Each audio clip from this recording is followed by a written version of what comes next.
calm criminal. Good evening, and welcome back. I'm your host, the Calm Criminal. Tonight, we're stepping into one of history's most enduring mysteries as we unravel the strange life and impossible legend of the Count of Saint Germain, a man who may have been a brilliant fraud, an immortal alchemist, or something else entirely. So, settle in, get comfortable, and let's begin.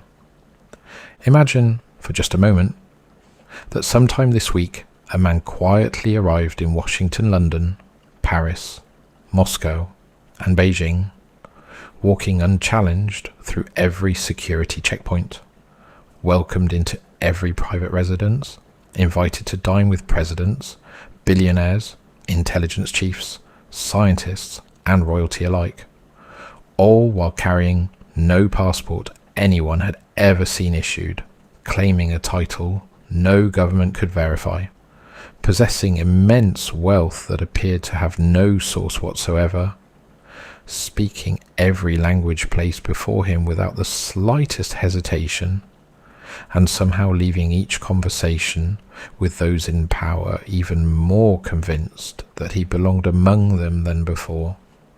Journalists would spend every waking hour trying to uncover his identity. Governments would demand to know who funded him. Conspiracy theorists would declare him everything from an alien to a time traveler. And the internet would become consumed with one deceptively simple question. Who is he? Nearly 3 centuries ago, Europe asked exactly that same question, and astonishingly, it has never received an answer that satisfies everyone. His name, or at least the name he preferred to use, was the Count of Saint Germain, and unlike so many legendary figures whose stories grew from myth alone, there is no debate that he existed. Kings wrote about him, philosophers argued with him, diplomats met him, aristocrats invited him into their homes, police watched him, governments investigated him, his signature survives, his letters survive, his music survives. Yet the man himself somehow remains one of history's greatest unsolved riddles, because the more evidence that has survived, the stranger he becomes. His story does not truly begin with his birth because, frustratingly, no one can agree when or where that happened. Instead, his story begins the way a ghost story often does, with someone appearing where no one remembers seeing them arrive. During the early decades of the 18th century, whispers began spreading through Europe's highest circles about an unusually refined gentleman travelling under various names. Sometimes he was called the Marquis de Montferrat. Elsewhere he became Count Bellemare. In another city he adopted the name Chevalier Schuning. There were rumours of Prince Ragoshi, Count Tsaragi, General Soltykov, and still other identities that surfaced only briefly before disappearing again. Whether these were disguises, aliases adopted for diplomacy, names bestowed by admirers, or simply stories invented by others is impossible to determine. What mattered was that every few years another elegant stranger appeared in another capital, astonishing everyone he encountered before vanishing as quietly as he had arrived. Eventually, one name eclipsed all the others: Saint Germain. It was under that title that Europe would remember him, even though nobody ever discovered where the title had come from. His arrival in London during the 1740s should have been the beginning of an ordinary biography, but instead it immediately became another mystery. British officials became suspicious enough to arrest him briefly on the assumption that any foreign nobleman with unlimited money and countless influential acquaintances must surely be a spy. The timing certainly supported their suspicions. Europe was tangled in wars, shifting alliances, secret treaties, and dynastic rivalries. Spies moved constantly between courts disguised as merchants, priests, musicians, and scholars. Saint Germain fit none of those categories, yet somehow seemed capable of being all of them at once. When questioned, he remained calm, polite, and astonishingly articulate. He spoke elegant English despite clearly not being English. He answered questions without revealing very much at all. Those expecting contradictions instead found a man with impeccable manners and an encyclopedic knowledge of history, science, art, politics, literature, music, and languages. Nothing about him resembled an ordinary criminal, yet nothing about him made investigators comfortable either. Eventually they released him. Whatever answers they had hoped to uncover had dissolved into even greater uncertainty. It was not merely his wealth that fascinated those around him, although that alone would have been enough to start rumours. He dressed magnificently, though never gaudily, preferring richly embroidered velvet coats, immaculate lace cuffs, silk stockings, polished shoes adorned with jewelled buckles, and rings that glittered beneath candlelight with stones so large that seasoned jewellers examined them in disbelief.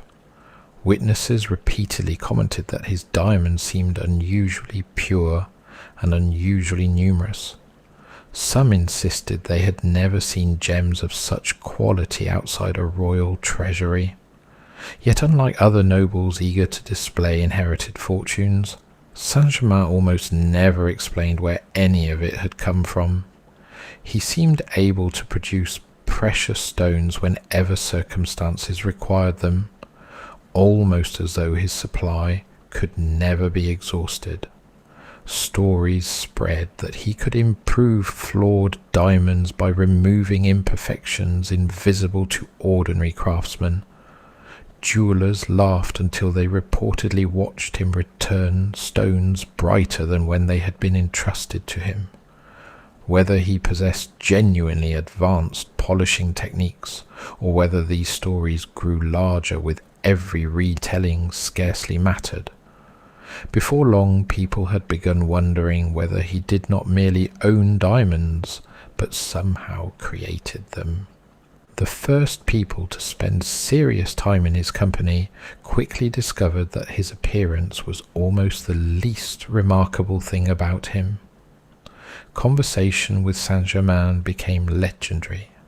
Imagine speaking casually with someone only to discover he seemed equally comfortable discussing Roman military logistics, Persian poetry, Egyptian temple rituals, Renaissance painting techniques, advanced chemistry, violin construction, Chinese porcelain, ancient Hebrew manuscripts, Arabic astronomy, Dutch banking systems, Spanish court etiquette, and the politics of nearly every European kingdom, often moving between subjects so effortlessly that listeners found themselves forgetting they were speaking to a single individual. It was not simply that he had read many books. Plenty of educated aristocrats had libraries. What unsettled people was the impression that he spoke about distant centuries, as though he remembered them personally. When discussing artists long dead, he described their habits with uncanny familiarity. When recounting historical events, he supplied vivid little details absent from official records, details delivered not as speculation, but as memory. At first, listeners assumed this was theatrical storytelling. After several evenings, many were no longer certain. Language became another source of bewilderment. Contemporary accounts vary wildly regarding how many languages Saint Germain truly mastered, but even conservative estimates are extraordinary. French, English, German, Italian, Spanish, Portuguese, Dutch, Greek, Latin, and Russian appear repeatedly. Other witnesses confidently added Arabic, Hebrew, Sanskrit, Chinese, and various Eastern languages that few Europeans of the era had even encountered. Skeptics naturally argue that these claims became exaggerated over time, and perhaps they did. Yet even allowing for considerable embellishment still leaves us with an astonishing polyglot whose linguistic ability bordered on the unbelievable. More curious still was his accent, or rather the apparent absence of one. Different listeners became convinced he originated from completely different countries. Italians believed he sounded French. French nobles insisted there were hints of Spain. Germans detected Austrian influences. Others heard nothing they could confidently identify at all. It was as though every trace of childhood speech had been carefully polished away, until no one could point to the place that had first shaped his voice. The deeper one digs into contemporary accounts, the stranger the pattern becomes, because everyone who met him seemed to leave with the overwhelming impression that they had encountered someone exceptional, while simultaneously realizing they knew almost nothing concrete about him. Questions regarding his family received elegant evasions. Inquiries about his childhood dissolved into amusing anecdotes that answered everything except the original question. Curiosity concerning his fortune was redirected toward discussions of chemistry or philosophy. If pressed too aggressively, he would smile, shift the conversation with remarkable charm, and somehow leave his interrogator feeling embarrassed for having asked. It was a social magic trick repeated over and over again. Hundreds of conversations, countless witnesses, decades of observation, yet the simplest biographical facts remained perpetually beyond reach. Then there were the whispers. Every mysterious figure accumulates rumours, but Saint Germain attracted them with almost supernatural efficiency. Some insisted he was the illegitimate son of a European king, hidden away to prevent political scandal. Others believed he belonged to the exiled Hungarian royal family. Still others claimed he descended from Portuguese nobility, Spanish aristocracy, or an ancient line stretching back through forgotten dynasties. None of these theories ever gathered enough evidence to silence the others. Instead, they multiplied endlessly until the man himself seemed less like a person and more like an empty silhouette into which every generation projected its favourite explanation. Strangely, Saint Germain rarely attempted to correct them. If anything, he seemed perfectly content allowing contradictory stories to circulate simultaneously. Whether this reflected calculated manipulation or simple amusement remains impossible to know, but it had a remarkable effect. The less people learned about him, the more extraordinary they imagined him to be. Even his age became a source of quiet discomfort. Those who met him generally estimated him somewhere between 40 and 50 years old. There was nothing especially unusual about that until decades passed, and those same estimates refused to change. Men who had first encountered him in middle age claimed he looked precisely the same 20 years later. Women who remembered dancing with him in their youth insisted he had scarcely altered when they met him again as grandmothers. At first, these accounts remained isolated curiosities, the sort of exaggerations one expects from nostalgic aristocrats recalling glamorous evenings long past. But as the stories accumulated across countries and generations, they began forming one of the most enduring legends surrounding the Count. Long before anyone openly accused him of immortality, people had quietly begun noticing something profoundly unsettling. Time appeared to be passing around him far more quickly than it passed through him. Perhaps the most fascinating aspect of the Count's early years is not any single mystery, but the strange gravitational pull he exerted upon everyone who encountered him. Rational men who mocked superstition nevertheless found themselves repeating bizarre stories about him. Hard-nosed diplomats trained to evaluate deception admitted they could not quite figure him out. Brilliant philosophers alternated between dismissing him as an accomplished charlatan and wondering privately whether they had underestimated him. Wealthy nobles who had spent lifetimes navigating Europe's intricate webs of status somehow accepted this mysterious stranger into their most exclusive circles, despite possessing no proof whatsoever that he belonged there. It was almost as though Saint Germain possessed an invisible credential more persuasive than titles, birth certificates, or family trees. A quiet certainty that convinced people he deserved to stand beside kings even while leaving them unable to explain why.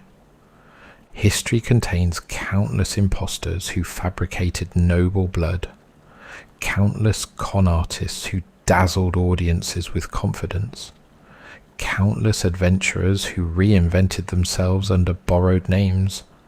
Yet nearly all of them eventually stumbled. They were exposed by old acquaintances, betrayed by contradictory documents, ruined by debt, caught in lies too large to sustain, or simply forgotten once their performances lost their novelty. The Count of Saint Germain did something far stranger. The more closely Europe examined him, the less solid he seemed to become. Instead of accumulating facts, investigators accumulated contradictions. Instead of uncovering his past, they buried it beneath competing theories. Instead of solving the mystery, every conversation somehow enlarged it. Before long, the question was no longer who Saint Germain claimed to be. The question had become whether anyone alive actually knew who, or perhaps what, they had invited into the drawing rooms of Europe. By the time the Count of Saint Germain settled into France, the rumours that had followed him across Europe had already begun arriving several days before he did. Versailles was, after all, the greatest gossip machine on earth. A whispered conversation in London could become accepted truth in Paris before the week was over, and among the powdered wigs and glittering chandeliers of Louis XV's court, there was suddenly only one subject anyone seemed interested in discussing. A mysterious foreign count with immeasurable wealth, impossible talents, and connections to nearly every royal family in Europe had appeared. And somehow, almost unbelievably, the king himself seemed eager to meet him. That alone was enough to alarm half the nobility. Louis XV was famously cautious. He trusted almost no one completely. Even those closest to him found themselves under constant observation, and every corridor of Versailles crawled with informants reporting to ministers, rivals, foreign ambassadors, or the king's own secret intelligence network. If such a ruler chose to welcome a man whose origins no one could establish, then either the king knew something nobody else did, or the king himself had become captivated by the same mystery consuming everyone else. The first person largely responsible for opening those palace doors was believed to be Madame de Pompadour, the king's immensely influential mistress, advisor, and unofficial gatekeeper. Pompadour adored unusual minds. She surrounded herself with philosophers, artists, engineers, chemists, architects, and anyone capable of introducing something extraordinary into French society. Saint Germain fit that description perfectly. Contemporary accounts suggest she found him endlessly entertaining, not because he flattered her as so many courtiers did, but because every conversation seemed to reveal another impossible layer. One evening he discussed the chemistry of pigments used by Renaissance painters. The next he demonstrated obscure musical techniques on the violin. On another occasion he explained methods of dyeing fabrics that produced colours French manufacturers had struggled unsuccessfully to reproduce. There were whispered demonstrations involving cosmetics that supposedly never faded, pigments that resisted sunlight, and dyes whose formulas he refused to reveal. Whether these demonstrations were genuine scientific breakthroughs or simply clever trade secrets has never been settled, but to 18th century aristocrats they bordered on sorcery.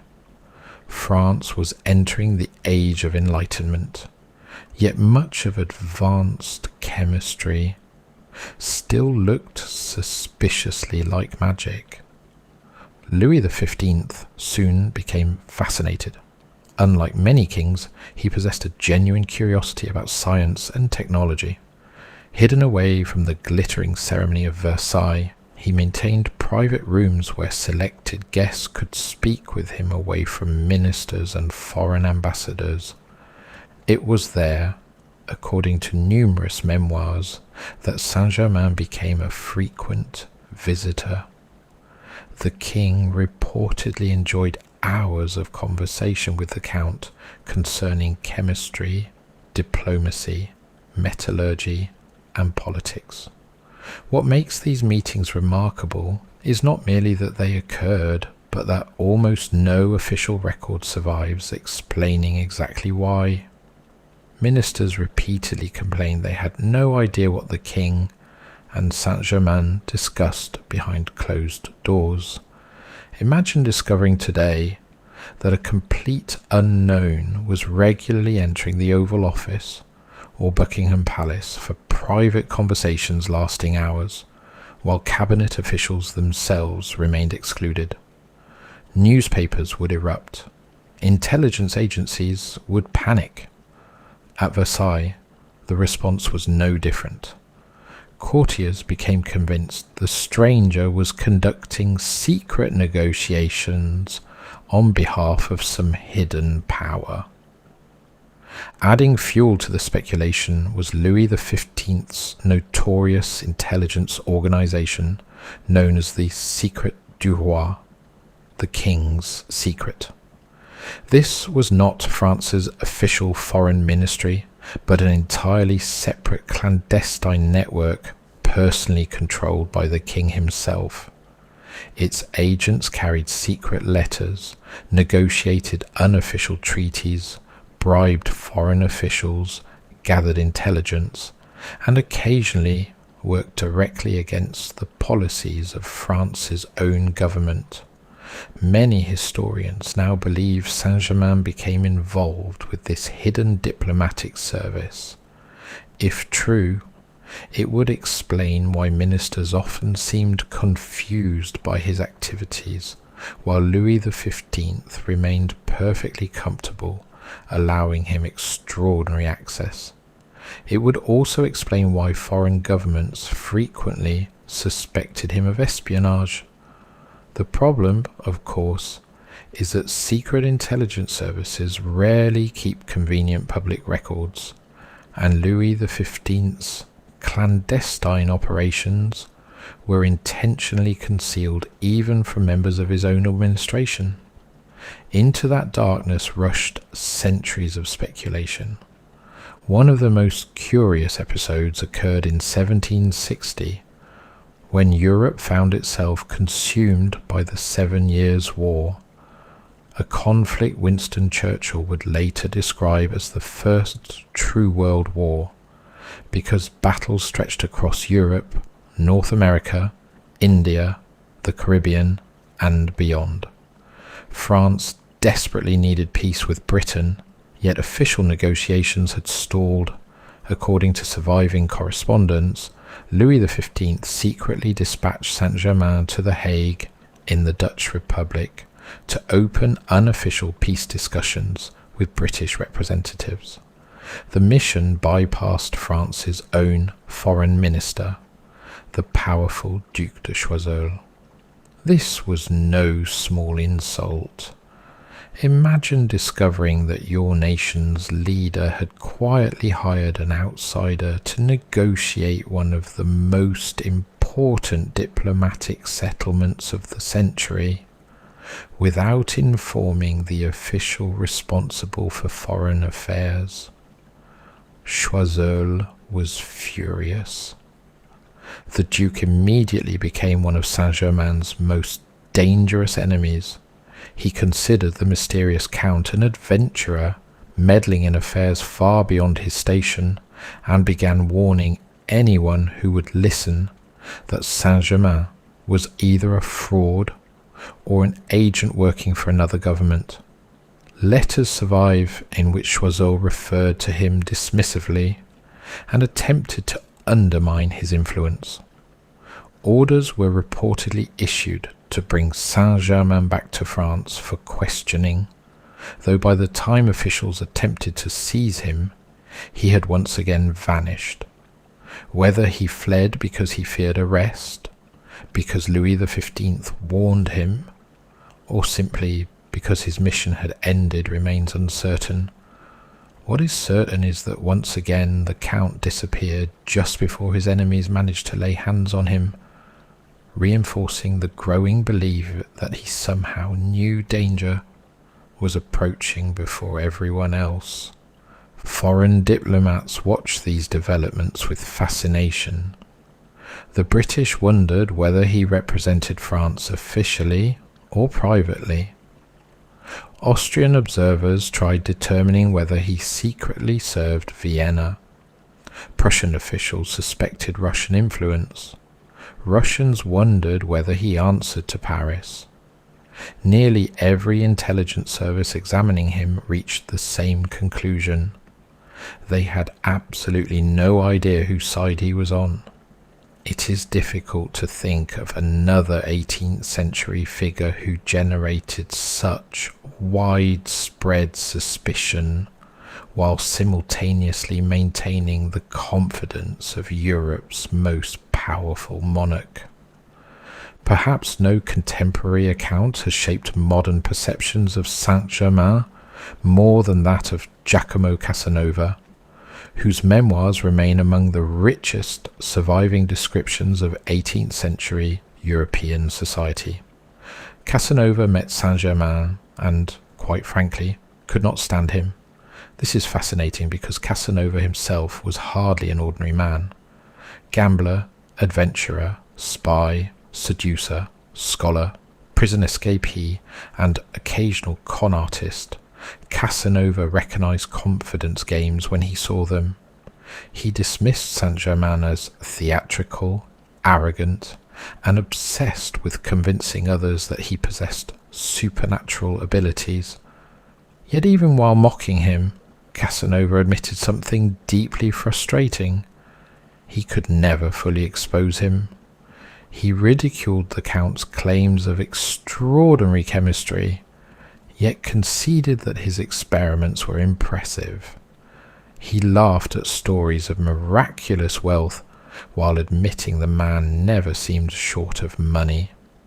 He accused him of deception while acknowledging that no one could actually prove what the deception was. Reading Casanova's account today almost feels like watching two master illusionists accusing each other of hiding cards up their sleeves. An even earlier glimpse into the mystery comes from Horace Walpole, the English writer and politician whose correspondence remains one of the greatest windows into 18th century society. Writing in December 1745, Walpole described the arrest of an odd man known as Count Saint Germain in London. Authorities suspected him of espionage because no one could determine his nationality. Walpole noted that the prisoner claimed to be of noble birth, played the violin brilliantly, composed music, possessed astonishing knowledge, and had lived in England for years without anyone discovering very much about him. The tone of Walpole's letter is almost humorous, as though he himself could scarcely believe what he was writing. Yet buried beneath the amusement lies an extraordinary admission. Even after official questioning by the British government, no one emerged with any clearer understanding of who the Count actually was. Versailles itself soon divided into two camps. One group believed Saint Germain represented the future, a brilliant polymath whose scientific knowledge placed him decades ahead of his contemporaries. The other regarded him as perhaps the greatest charlatan Europe had ever produced, a consummate actor who survived by telling every listener exactly what they wished to hear. Curiously, both sides agreed on one remarkable point. No one denied that he was exceptionally intelligent.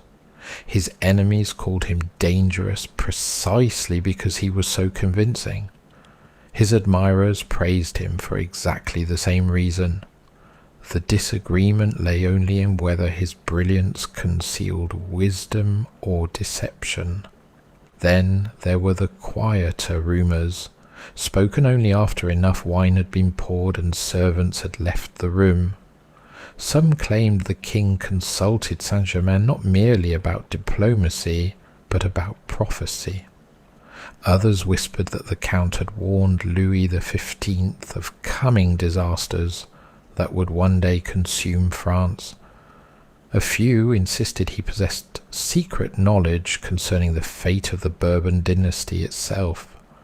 There is no documentary evidence proving these conversations occurred, yet the stories became so persistent that decades later, after the French Revolution had drenched Paris in blood, many survivors looked back and convinced themselves the mysterious Count had seen everything coming. Whether these recollections reflected genuine warnings or memories reshaped by catastrophe is impossible to know. Human beings have an extraordinary talent for remembering prophecies only after events appear to fulfill them.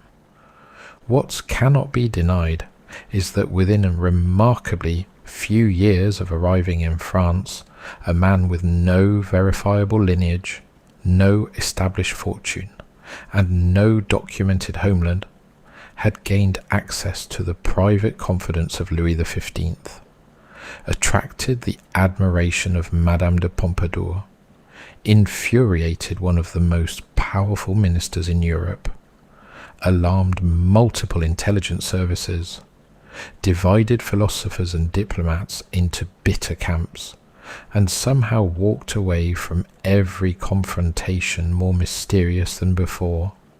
Most impostors become less convincing the longer people examine them. Saint Germain seemed to obey the opposite law.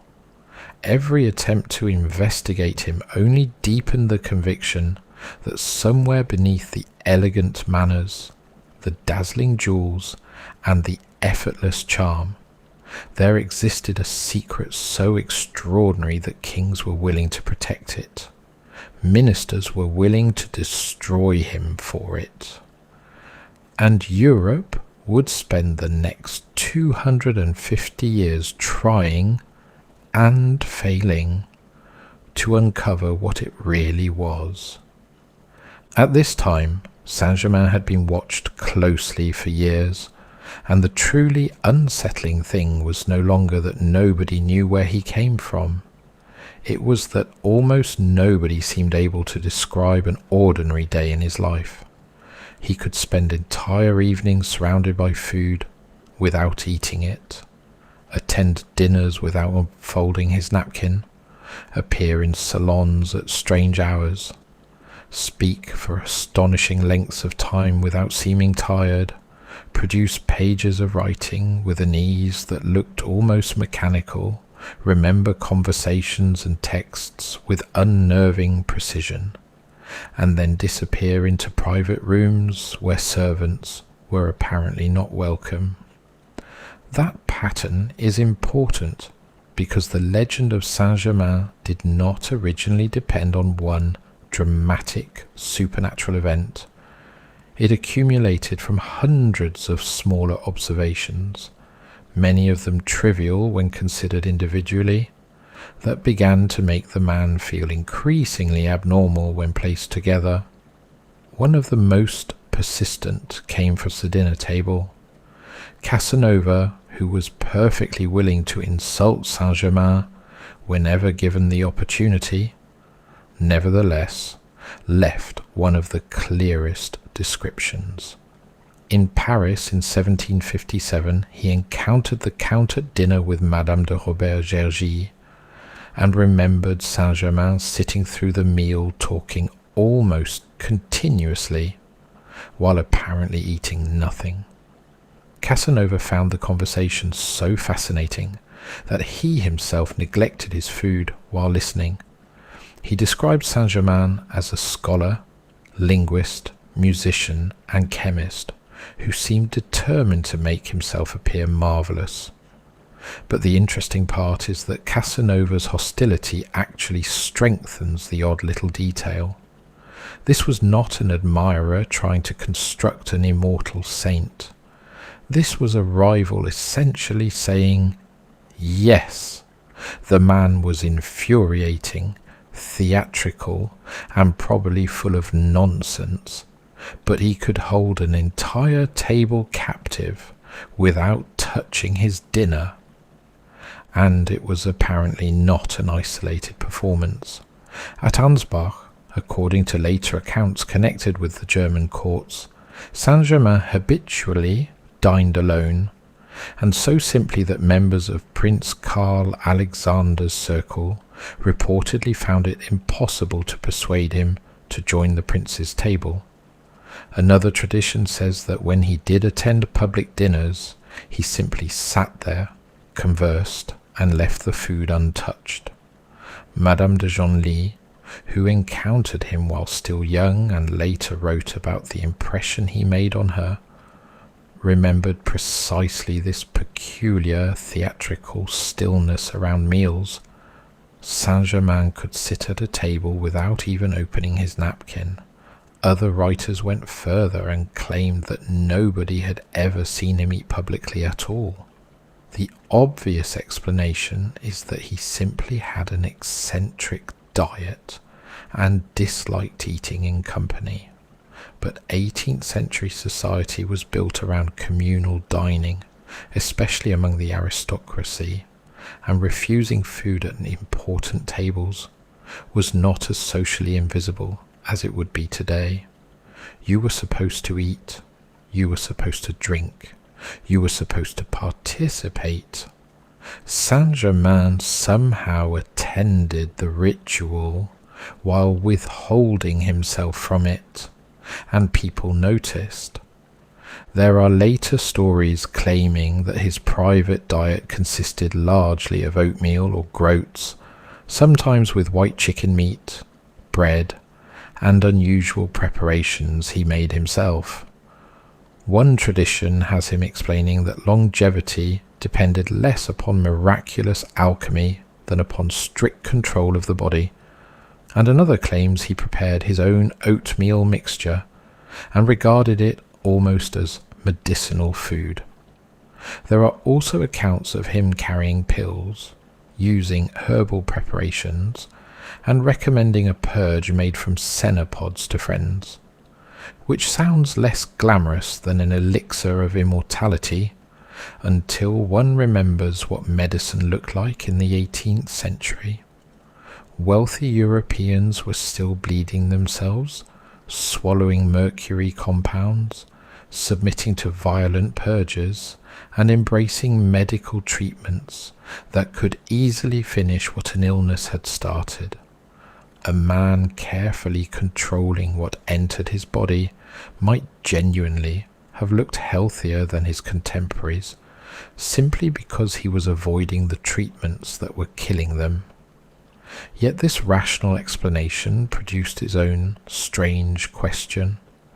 If Saint Germain had discovered that most fashionable medicine was dangerous, and developed an unusually disciplined regimen decades ahead of common understanding, where had he learned it, and why was he so secretive about it? Stories even circulated that his dietary restrictions formed part of a broader system for slowing bodily decay, rather than literally reversing age. In one version, he denied possessing the power to make an old person young again, but was much less definite when asked whether he knew how to preserve a body from deterioration.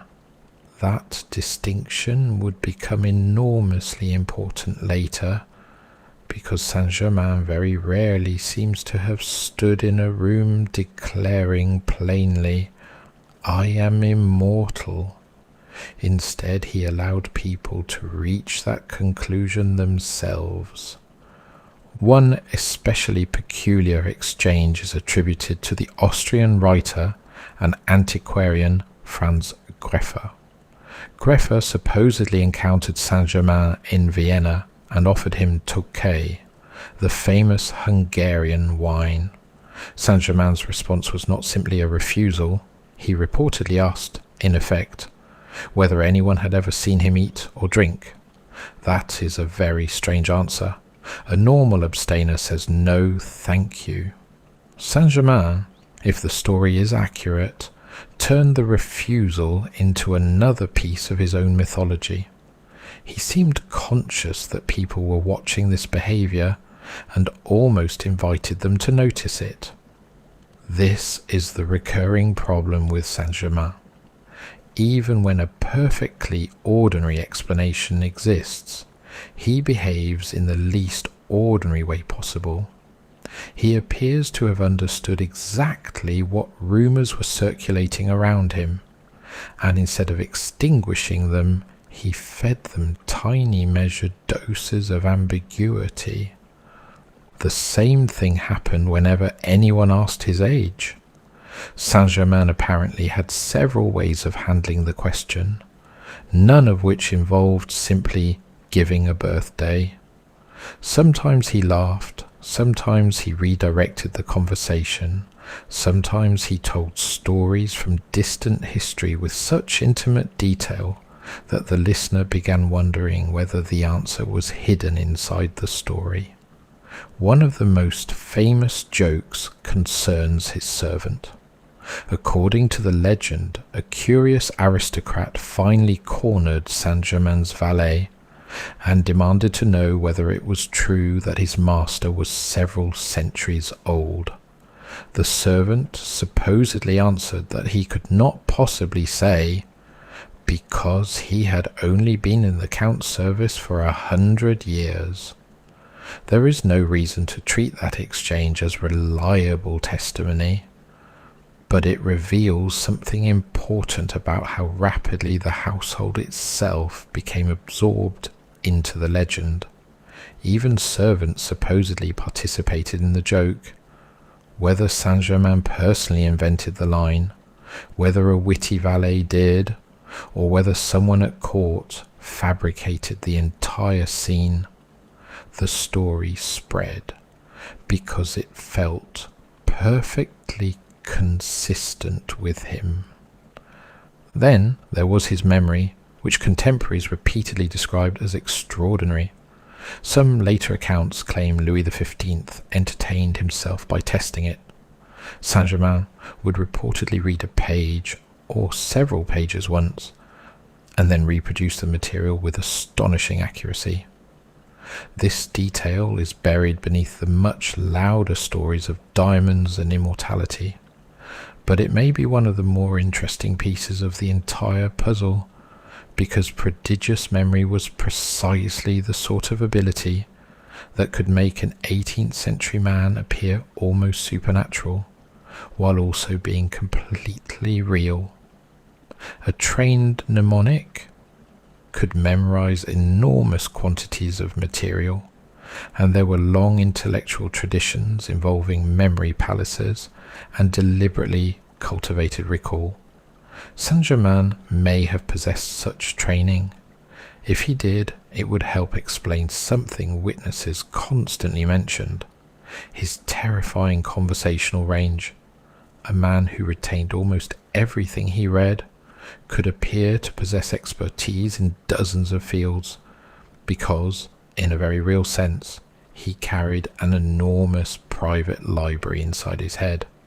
Accounts describe him discussing chemistry one moment, dynastic genealogy the next, then music, then ancient history, then languages, then the politics of some distant court, with details apparently ready whenever needed.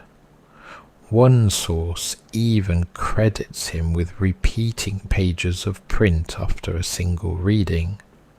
But the memory demonstrations become stranger. One tradition says Saint Germain could write with both hands simultaneously on separate sheets of paper, producing lines so similar in appearance that observers struggled to distinguish them afterward. Another version makes the feat considerably more difficult. He supposedly wrote a poem with one hand while composing or copying an entirely different text, sometimes described as a love letter, with the other. This was not merely ordinary ambidexterity. If accurately described, the claim involved dividing attention between separate streams of language while controlling two hands independently. Accounts associated with his admirers insisted the finished pages appeared almost identical when held together. Again, there is no need to accept the most extravagant version literally to appreciate how bizarre the reputation was. Somewhere along the line, enough people had watched Saint Germain handle writing in an unusual way that simultaneous writing became part of the mythology surrounding him. Music created another category of strange behavior because Saint Germain was not merely someone who claimed to understand it, he actually published compositions. His violin sonatas appeared in London during the middle of the century, which makes him unusual among historical mystery figures, because fragments of his supposedly impossible talent can still be examined, rather than simply believed. He performed privately in London in 1749, and Lady Jemima York left a wonderfully specific impression after seeing him. She found him genuinely fascinating and genuinely ridiculous at the same time, writing that she was entertained both by him and at him, particularly by the oddness of his manner. She noticed something that appears again and again in other accounts. Saint Germain became different depending upon the person in front of him. With one gentleman, he discussed ideas intelligently, with another philosophy. With young women, he became charming and gallant, while underneath it all she suspected that the philosopher was the identity he considered his real one. She called him an odd creature and admitted that the more she saw of him, the more curious she became about him. That sentence may be the cleanest description anyone ever gave of Saint Germain. Exposure did not solve him. Exposure increased the curiosity. His violin playing also attracted unusually strong language. Some traditions eventually claimed that he could make a violin sound like an orchestra, and although that wording probably grew in the retelling, even skeptical contemporaries acknowledged exceptional musical ability. Horace Walpole, who regarded Saint Germain as absurd enough to call him mad, simultaneously admitted that he played the violin wonderfully. Walpole found that contradiction difficult to reconcile, eventually concluding that Saint Germain must have been a gentleman of genuine social standing because, as he reasoned, a musician that talented would otherwise have become publicly famous as a professional performer. In other words, even one of Saint Germain's skeptics encountered a problem familiar to almost everyone who studied him. The easiest explanation, fraud, never quite explained the actual abilities. Painting produced similar stories. Madame de Genlis later described him as a capable painter as well as an outstanding chemist and physicist, and claimed he had a peculiar technique for making jewels depicted in paintings glitter with unusual brilliance. Portraits of women supposedly appeared covered in painted gems that seemed almost illuminated. This detail sounds minor until it connects with the chemistry. Saint Germain was deeply interested in pigments, dyes, mineral preparations, and methods for changing the appearance of materials. A man experimenting with finely ground metallic particles or unusual reflective compounds could indeed have created visual effects that looked astonishing under candlelight. In a salon lit by hundreds of flames, painted gemstones containing an unfamiliar reflective pigment might suddenly sparkle when the viewer moved. To observers unfamiliar with the chemistry, it could appear that the jewels themselves had somehow been captured in paint. Later, occult biographies predictably transformed this into something mystical, but the underlying possibility may be even more interesting. Saint Germain might actually have possessed proprietary chemical formulas that other European craftsmen did not. His relationship to sleep is harder to pin down, but traditions repeatedly describe an almost unnatural capacity for sustained activity. He could apparently remain in conversation for hours, attend court functions, work privately on chemical experiments, write letters, practice music, and still appear composed. Unlike the eating stories, the claim that he barely slept is much less securely anchored in contemporary evidence, but it became attached to him for the same reason everything else did. No one seemed to know what he did when they stopped watching. He existed intensely in public and opaquely in private. We know remarkably little about lovers, romantic affairs, domestic companions, or ordinary household pleasures. Later biographies even emphasize his apparent celibacy, which is extraordinary given the social world he inhabited. 18th century court society produced gossip about practically everybody's sexual relationships. Saint Germain was handsome, wealthy, well-connected, charming, and famously successful with women, yet there is no famous mistress securely attached to his name. Casanova specifically considered him attractive and successful with women, but nothing approaching Casanova's own catalogue of affairs survives.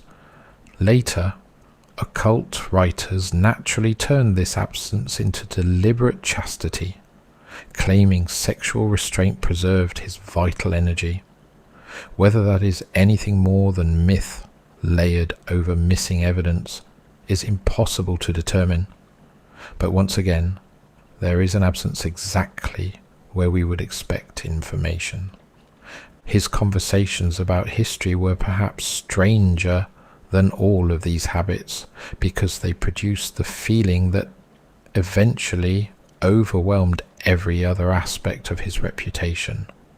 Saint Germain did not merely know historical facts. According to multiple later memoirists, he narrated old events with unnecessary intimacy. He would describe a court from centuries earlier and mention what someone wore, where someone stood, how a room was arranged, what private disagreement preceded a public decision, or the personality of a figure known only from books. Madame de Pompadour was later credited with marvelling at his knowledge of the Valois court and older princes, because his stories created the illusion of eyewitness memory. He reportedly discussed Asia and Africa with Louis XV in the same manner, apparently describing foreign courts and political secrets with knowledge rivaling trained diplomats. Some of these descriptions undoubtedly contain later embroidery, but they explain the psychological process by which the immortality rumour emerged. Saint-Germain's listeners did not begin with the proposition that he was immortal and then reinterpret everything around it. They first experienced the unnerving sensation that when this man described the 16th century, he did not sound like a historian, he sounded nostalgic. There is an especially bizarre example associated with the Council of Trent. The great Catholic Council held intermittently between 1545 and 1563.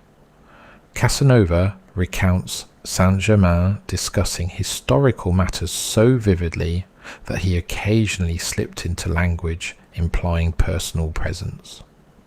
When challenged, the Count had a habit of retreating just enough to preserve ambiguity. He might claim the listener misunderstood him, smile as though sharing a private joke, or attribute the knowledge to exceptionally reliable sources. That technique is almost perfect if one's objective is to create a legend without ever telling a provable lie. Saint-Germain could imply a 200-year-old memory while technically never asserting that he had been there. The listener did the supernatural work for him. That ambiguity also appears in one of the strangest stories involving a woman who claimed to remember him from long before.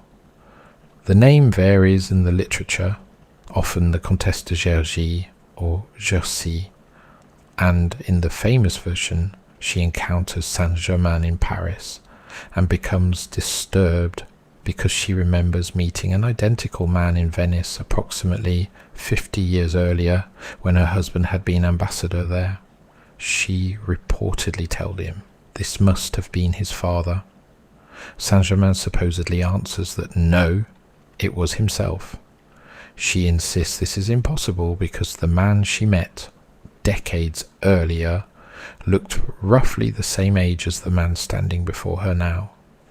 Rather than explaining, Saint-Germain allows the conversation to become increasingly uncomfortable. Some versions have her exclaiming that he must be the devil. Others have him calmly reassuring her. The details are not reliable enough to treat as courtroom evidence, and the story appears through memoir traditions heavily contaminated by later legend, but its importance lies in how early this exact pattern became attached to him. An elderly person recognizes him, assumes she must have known his father, then realizes the face has not changed. More obscure still is the bizarre contamination of Saint-Germain's reputation by an impersonator. During the campaign against him in France, an actor or comic variously called Gauve, Gower, Gore, or Milord Gower began appearing while pretending to be Saint Germain and telling absolutely outrageous stories. This fake Saint Germain claimed to have personally known figures from ancient history.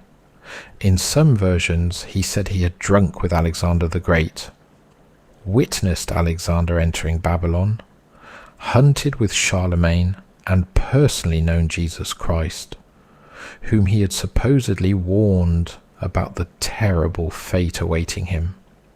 It is difficult to overstate how important this is to the legend, because later writers frequently repeated these statements as though the real Saint Germain had made them. He may never have said any of it. An enemy allegedly paid a performer to make him look insane. The performer gave audiences exactly the immortal lunatic they wanted, and within a generation the fake stories began merging with authentic ones. Saint Germain became so mysterious that even his counterfeit acquired a mythology. And here the rabbit hole becomes almost perversely complicated, because once the imposter's stories entered circulation, distinguishing the man from the performance became increasingly difficult. Did Saint Germain tell people he had known Jesus, or did Gove? Did Saint Germain claim to have watched Babylon, or did the impersonator? Did the servant really joke about serving him for 100 years, or was that another salon invention? Did Saint Germain deliberately encourage these stories because they protected his actual identity?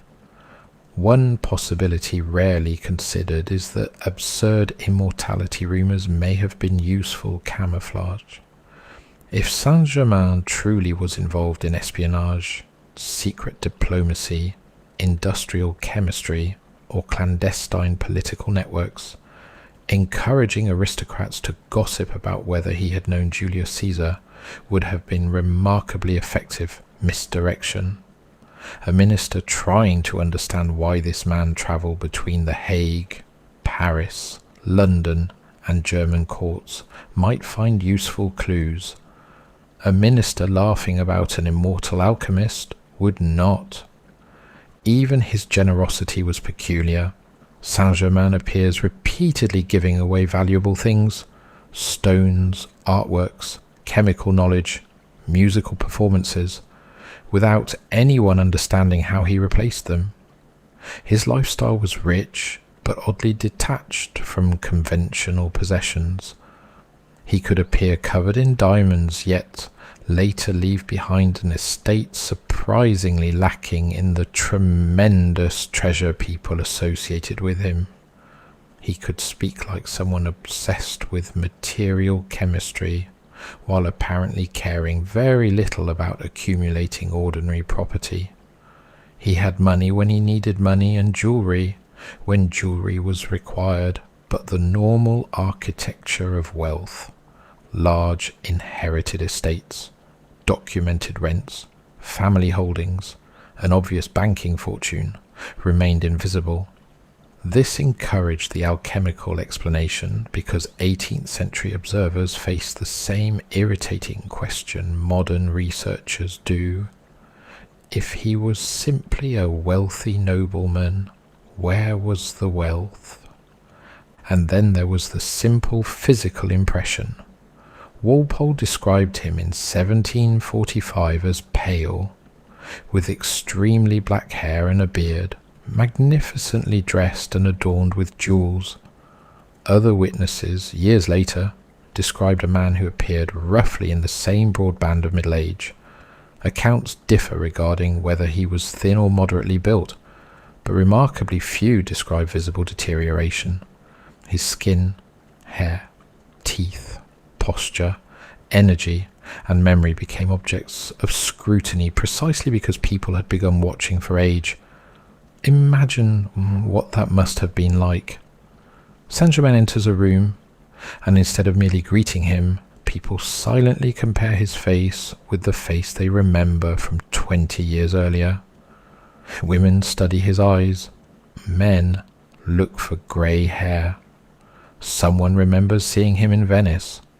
Someone else remembers London. Another person whispers that Rameau claimed to remember him far earlier. Saint Germain knows perfectly well what they are doing and still refuses to give them the one thing that would end the conversation: a birth date. Perhaps that was his strangest habit of all. He never seemed particularly frightened by the rumours surrounding him. He did not behave like a man desperate to protect himself from accusations of sorcery, fraud, or insanity. He allowed people to speculate. He occasionally teased them. He gave evasive answers, precisely calibrated to make the mystery worse. He apparently understood that silence could be more powerful than invention. When offered wine, he did not merely decline it.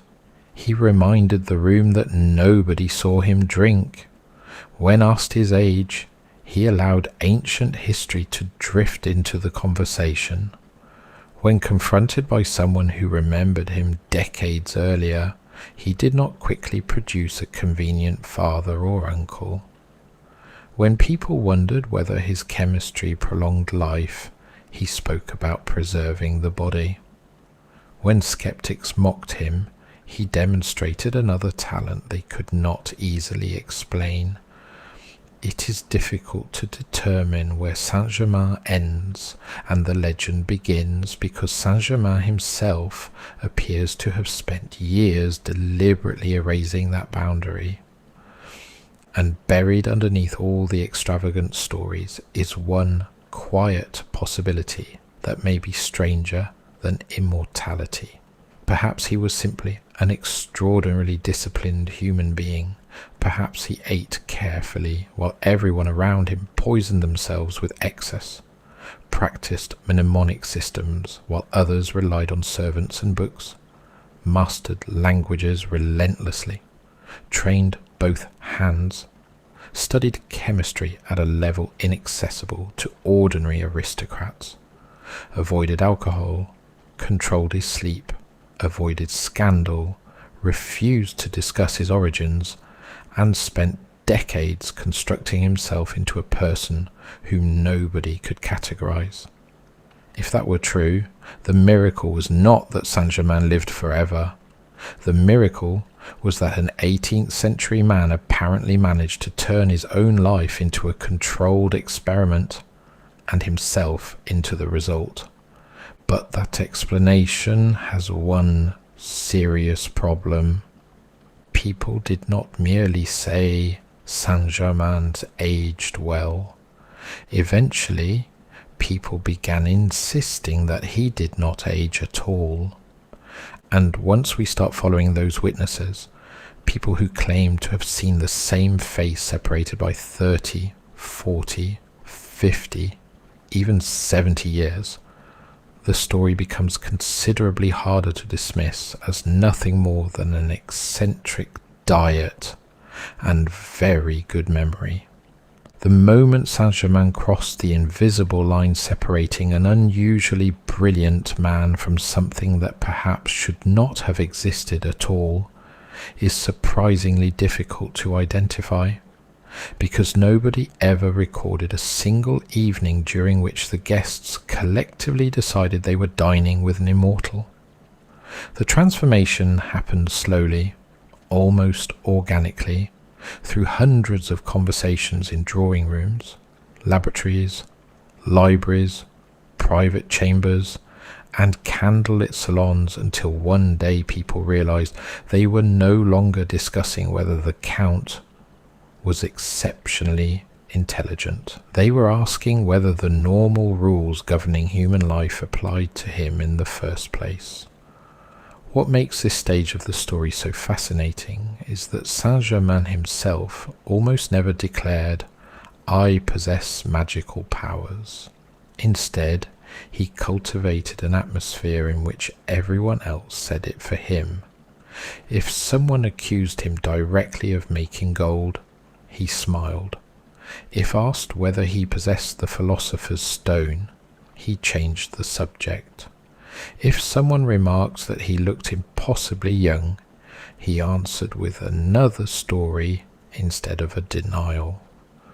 It was as though he understood one of history's oldest secrets. Mystery is always more persuasive than certainty. By the middle of the 18th century, alchemy itself occupied a strange place in European thought. Today, the word usually conjures images of madmen trying to transform lead into gold. But that caricature hides what many educated people of Saint Germain's era actually believed. Alchemy was not merely about wealth. For centuries it had represented the search for hidden laws governing creation itself.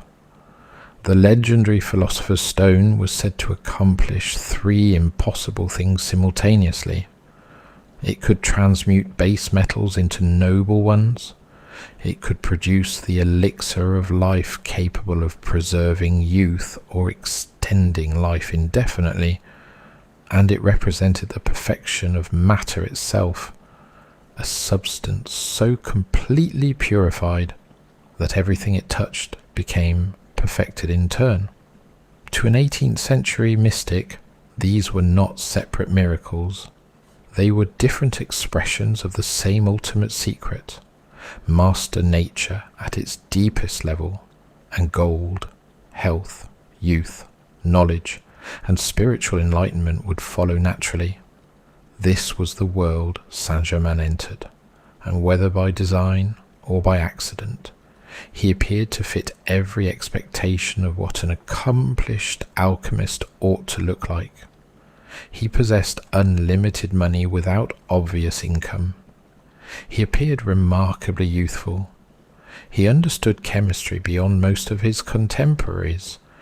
He conducted mysterious experiments in private laboratories. He refused to explain himself. Before long, people began wondering whether they were looking not at a student of alchemy, but at one of its final masters. The laboratory at Château de Chambord became one of the earliest focal points of these rumours. Louis XV, fascinated by chemistry and manufacturing, reportedly granted Saint Germain rooms within the royal estate, along with an enormous sum, often repeated as 100,000 francs, to construct laboratories devoted to dyes, pigments, textiles, and chemical experiments. Those who preferred rational explanations argued that the Count was simply attempting to improve French industry. France imported expensive dyes and luxury fabrics, and anyone capable of producing superior colours domestically could save the crown enormous fortunes. Yet visitors noticed something peculiar. The laboratory was intensely private. Servants entered only when instructed. Visitors rarely saw the experiments themselves. Saint Germain emerged carrying brilliantly coloured fabrics, flawless crystals, unfamiliar preparations, and occasionally jewels that seemed somehow altered from when they had entered the room. Even Louis XV reportedly participated in some of these experiments personally, finding in chemistry an escape from the suffocating boredom of court life. Later, occult writers would transform the Chambord laboratory into an alchemical temple, where kings sought immortality beneath the guidance of an immortal adept.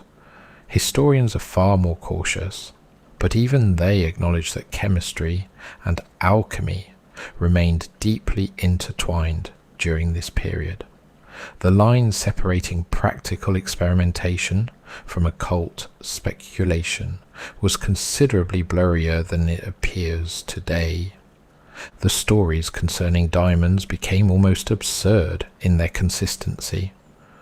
Numerous witnesses agreed that Saint Germain possessed extraordinary gemstones. That much seems beyond dispute. The question was how he acquired them.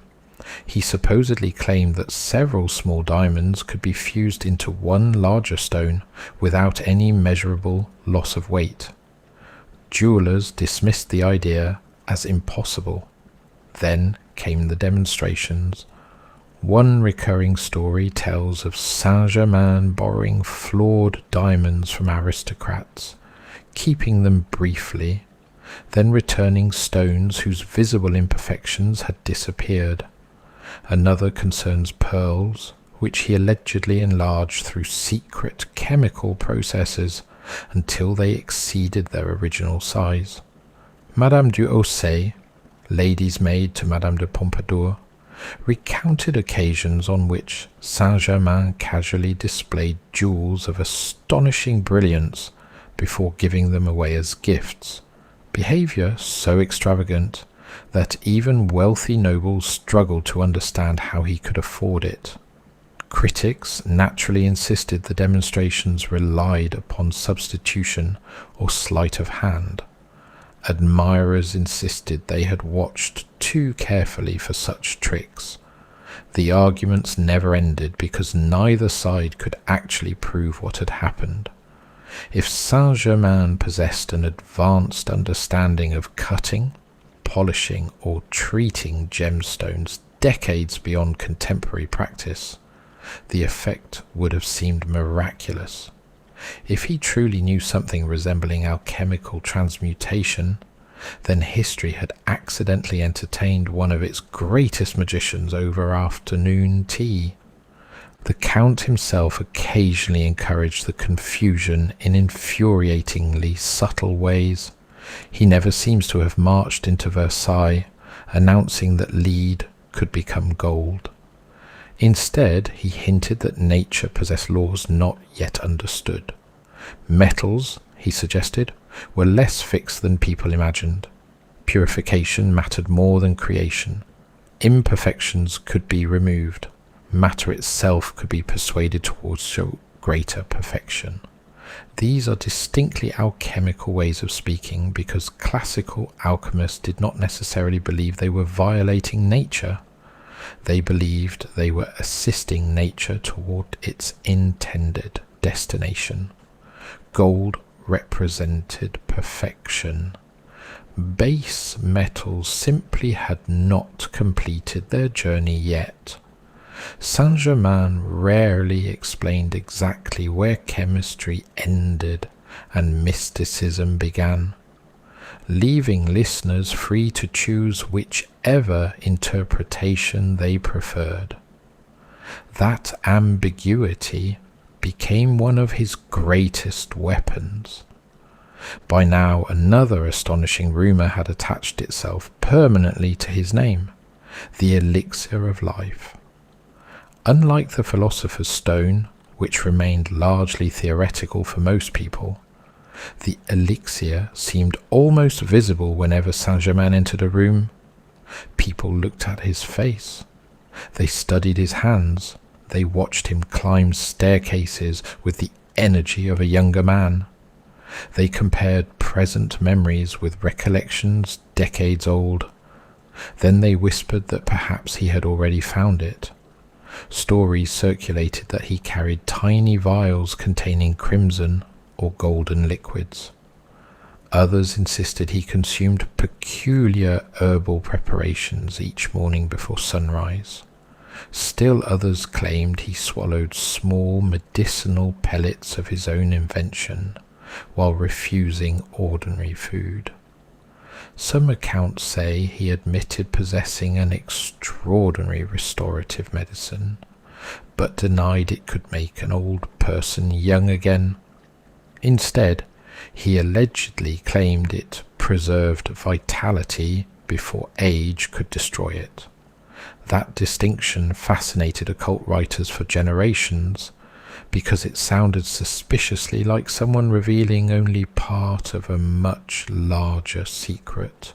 Prince Charles of Hesse-Kassel would later become perhaps the most important witness in this entire mystery. Unlike salon gossips who encountered Saint-Germain briefly, The prince lived alongside him during the final years of his recorded life. Charles was himself deeply interested in Freemasonry, Hermetic philosophy, secret societies, and alchemical research. He was not the sort of man who dismissed such subjects with laughter.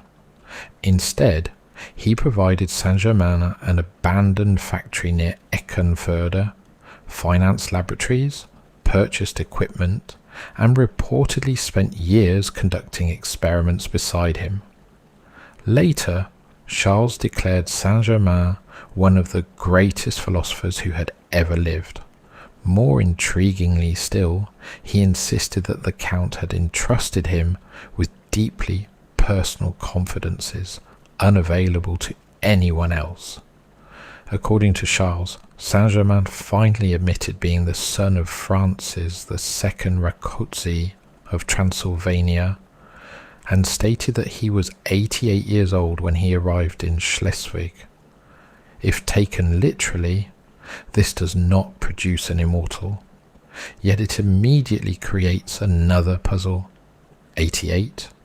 Witnesses consistently described a man appearing perhaps 45. Either Charles misunderstood him, Saint Germain lied yet again, or something profoundly unusual was taking place. Even stranger are traditions emerging from German Masonic circles after Saint Germain's death. One account records a conversation in Cassel during which Duke Karl August asked his host a perfectly ordinary question.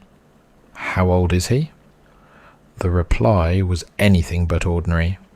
Nobody knew, came the answer, but the Count discussed historical events with details only eyewitnesses could possess.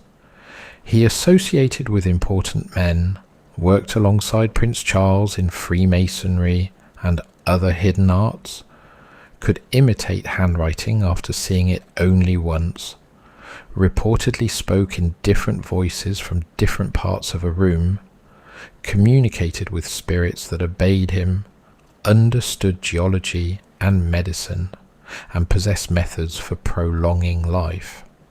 Read that list carefully, because it reveals something extraordinary. By the early 19th century, the legend surrounding Saint Germain had already expanded far beyond alchemy. He was becoming a complete Renaissance magus, a man equally comfortable with secret writing, ventriloquism, occult communication, medicine, chemistry, prophecy, and supernatural beings. One almost gets the impression that whenever a mysterious ability required an owner, society simply handed it to Saint Germain. The spirit stories deserve special attention because they are almost never discussed outside obscure occult literature. Several Masonic traditions claim Saint Germain was believed to converse with invisible intelligences that appeared when summoned. We are frustratingly short on specifics. Nobody describes a dramatic séance with tables flying across the room. Instead, the claims remain maddeningly understated. Spirits obeyed him. Invisible beings advised him. He received knowledge from unseen sources. Such statements are almost impossible to evaluate because they emerge decades after the alleged events and from circles already predisposed toward mystical interpretations. Yet they illustrate how dramatically his reputation had evolved. He was no longer merely suspected of possessing secret knowledge. Some now believe the knowledge itself came from somewhere beyond the visible world. And then comes perhaps the most famous supernatural thread of them all, the prophecy delivered to Marie Antoinette. According to the memoirs of the Comtesse d'Adhémar, Saint Germain unexpectedly reappeared during the reign of Louis XVI after years of absence and requested a private audience with the Queen. During that extraordinary meeting, he allegedly warned that forces already moving beneath French society would destroy the monarchy, overthrow the clergy, unleash bloodshed, and plunge Europe into catastrophe. He begged to see the king privately, insisting that his minister Maurepas would ruin France through incompetence. Instead, Maurepas reportedly ordered his arrest. Before authorities could seize him, Saint Germain vanished once again. The Comtesse later claimed she encountered him after the storming of the Bastille in 1789. According to her memoirs, he calmly described future events, including the Queen's execution, political terror, and the chaos still to come. Historians generally regard these memoirs with considerable skepticism because they were published long after the Revolution and contain obvious opportunities for hindsight. Yet the stories became foundational within the Saint-Germain legend because they transformed him from alchemist into prophet. He no longer merely understood matter, he appeared to understand history before it unfolded. The occult world refused to let the story end there. During the 19th century, Saint-Germain was gradually absorbed into Rosicrucian traditions, Hermetic societies, and eventually the Theosophical movement. Here the historical man almost disappears beneath layers of mystical interpretation. He becomes one of the hidden adepts, the so-called masters who supposedly guide civilization from behind the scenes. Helena Blavatsky's followers would later identify him as an ascended master who had conquered physical death through spiritual evolution rather than chemistry alone. Annie Besant claimed to have encountered him. C.W. Leadbeater insisted he met Saint-Germain in Rome decades after the Count's official death, and described a living man with olive skin, dark eyes, and commanding presence, who spoke as though centuries meant very little to him.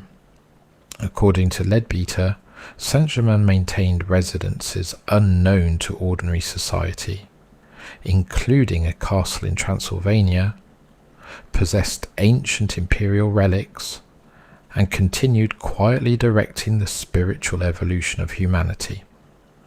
Whether one regards these accounts as mystical experiences, inventions, or sincere beliefs, they demonstrate something remarkable. Nearly 150 years after his documented death, educated adults continued insisting they had shaken his hand. Another book now entered the story, La Très Sainte Trinosophie, the Most Holy Trinosophia. It is one of the most beautiful and perplexing occult manuscripts associated with Saint-Germain, filled with elaborate symbolic illustrations, cryptic initiatory language, mysterious temples, serpents, stars, alchemical imagery, and coded passages that appear to describe a spiritual journey through hidden chambers of knowledge. The problem is that no one can conclusively prove Saint-Germain actually wrote it. A handwritten note connected the manuscript to him, but definitive authorship has never been established. That uncertainty has only deepened the fascination. If he wrote it, then Saint-Germain left behind an encrypted guide to initiation. If he did not, then someone considered him mysterious enough that attaching his name to the work dramatically increased its power. Either possibility is astonishing. By the late 19th century, the legend had become almost impossible to contain. Some writers declared Saint-Germain the true possessor of the Philosopher's Stone. Others claimed he was Christian Rosenkreuz returned to guide Europe once more. Some believed he had studied beneath Egyptian priests before Rome conquered Egypt. Others insisted he learned from Persian magi, Tibetan adepts, or Indian yogis. A few proposed that he belonged to the legendary unknown superiors, hidden guardians who secretly directed civilization through carefully chosen agents. The most extravagant traditions claimed he had visited Atlantis before its destruction, remembered the Library of Alexandria before it burned, witnessed the crucifixion, advised Christopher Columbus, mentored Cagliostro, inspired Mozart, influenced Catherine the Great, and quietly nudged history away from catastrophes too terrible for humanity to comprehend. There is no evidence for any of these astonishing claims, but what matters is that Saint Germain became the vessel into which nearly every esoteric tradition eventually poured its deepest hopes. Every secret school wanted him as one of their own because no historical figure seemed better suited to the role. Perhaps the strangest question of all is why?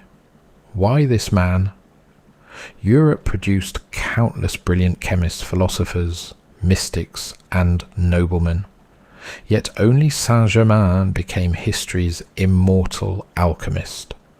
Perhaps it was because he never gave anyone enough truth to extinguish the fantasy. Perhaps he truly possessed knowledge astonishing for his age. Perhaps he consciously designed the greatest self-mythologizing campaign of the Enlightenment, or perhaps, hidden somewhere beneath centuries of embellishment, there existed one impossible event that witnesses simply could not explain and spent generations trying to rationalize.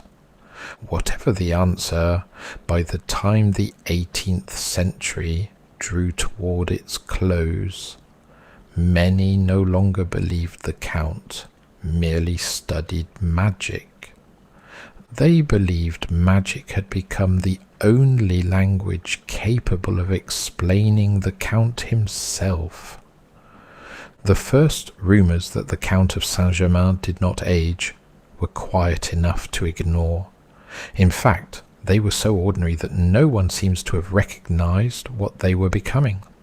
Someone would leave a salon and casually remark that the Count looked remarkably well for his years. Another would insist they remembered meeting him decades earlier and that he had scarcely changed. A third would laugh, suggesting the man simply took extraordinary care of himself. Had the stories remained isolated, history would have forgotten them completely.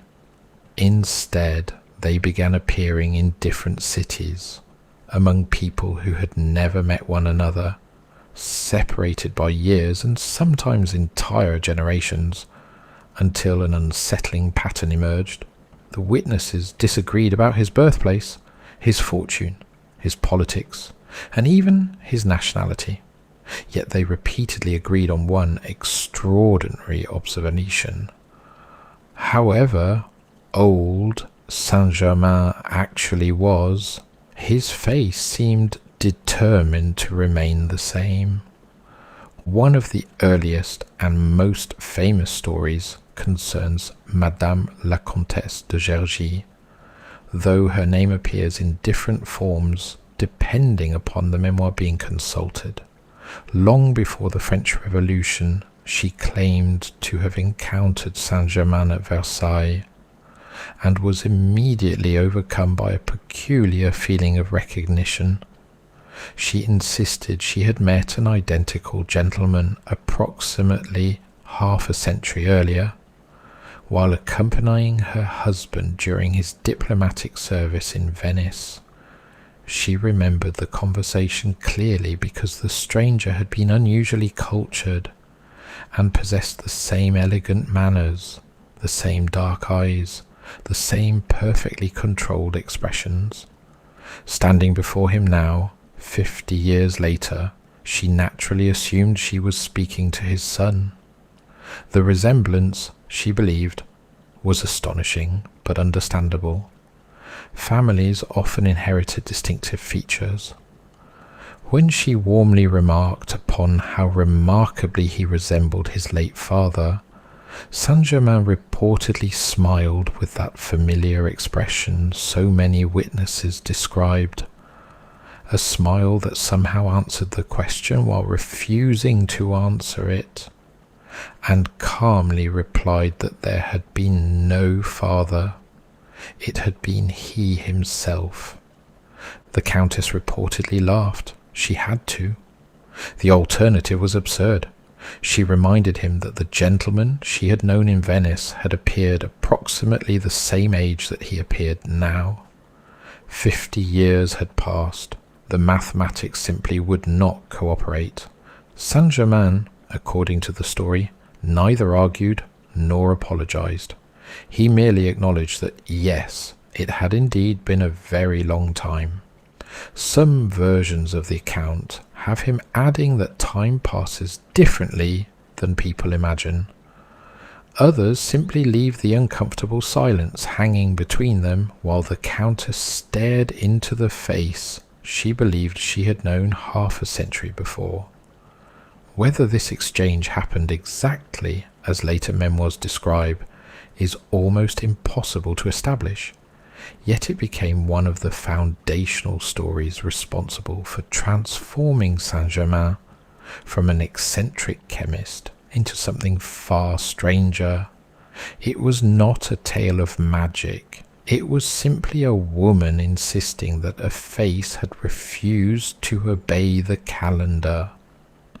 Unfortunately for historians, memory is a treacherous witness. Human beings routinely convince themselves that old acquaintances have changed less than they actually have. Faces become compressed in memory. Decades blur together, yet Saint Germain's legend gained strength because the Gurgi story refused to remain alone. Similar accounts surfaced repeatedly from different corners of Europe. Aristocrats who believed they had encountered him years earlier expressed quiet astonishment that his hair retained the same deep black colour. Others remarked that his complexion remained unusually smooth. Several observers specifically commented that his posture never acquired the stiffness expected of advancing age. Unlike elderly noblemen who increasingly relied upon canes, heavy servants, or elaborate chairs, Saint Germain moved with controlled confidence well into the period when many contemporaries had become visibly frail. The reactions of those around him became almost as interesting as the reports themselves. Instead of asking directly whether he had discovered the secret of immortality, people began conducting their own silent investigations. When Saint Germain entered a room, conversations occasionally paused for reasons that had nothing to do with etiquette. Old acquaintances found themselves studying his face while pretending to listen. Ladies who had danced with him years earlier discreetly searched for wrinkles around his eyes. Gentlemen compared his hands with their own. Hairlines became objects of fascination. Candlelight reflected differently from youthful skin than from old skin.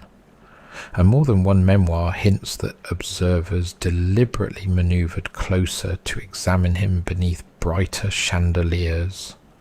Imagine the discomfort of realizing your own aging had become obvious, while the man standing opposite seemed almost untouched. Saint Germain appeared entirely aware that this was happening. Several accounts suggest he noticed people examining him, and deliberately chose not to rescue them from their confusion. That is one of the defining characteristics of his personality throughout the surviving literature. He almost always allowed other people to arrive at extraordinary conclusions without confirming or denying them. If someone believed he possessed remarkable vitality, he did not object. If someone wondered aloud whether he had lived far longer than appearances suggested, he smiled. One gets the impression that Saint Germain understood the enormous power of unanswered questions. A denial would have ended the conversation. An explanation would have required evidence. Silence permitted the imagination to perform infinitely more impressive work. Among the strangest reports are those involving his historical conversations. More than one witness remarked that Saint Germain occasionally spoke about events from the 16th century in the first person before smoothly correcting himself. One evening he might describe the court of Francis I with such intimacy that listeners unconsciously assumed he had been present.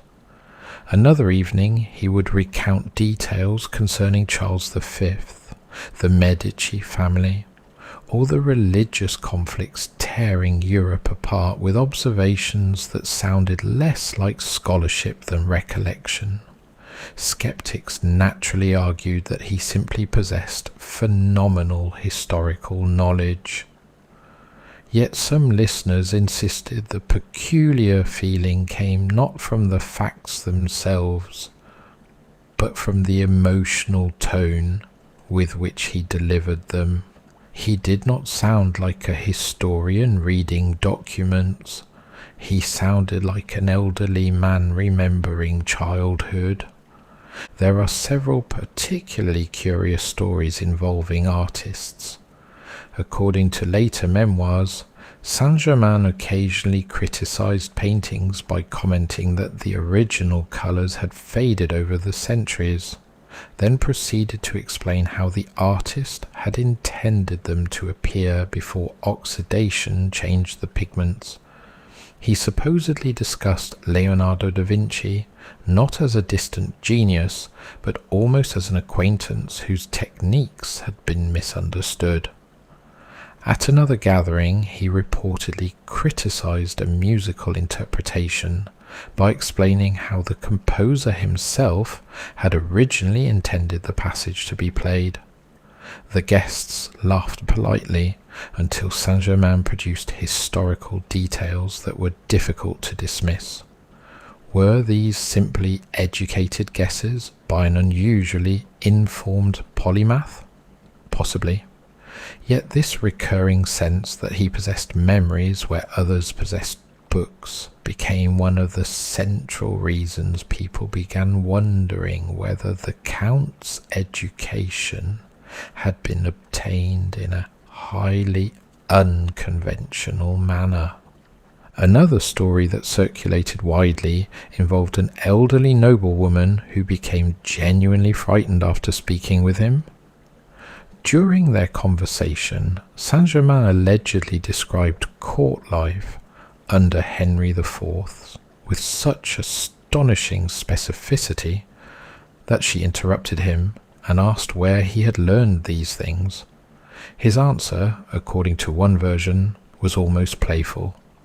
"From excellent company," he replied. When she pressed further, insisting that no historian could possibly know such intimate details, he merely smiled again. It was a habit that infuriated skeptics.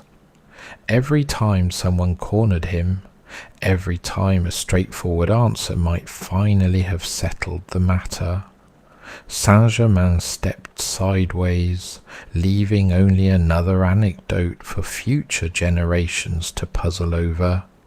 Perhaps the most persistent feature of the aging stories is that they rarely involve dramatic miracles.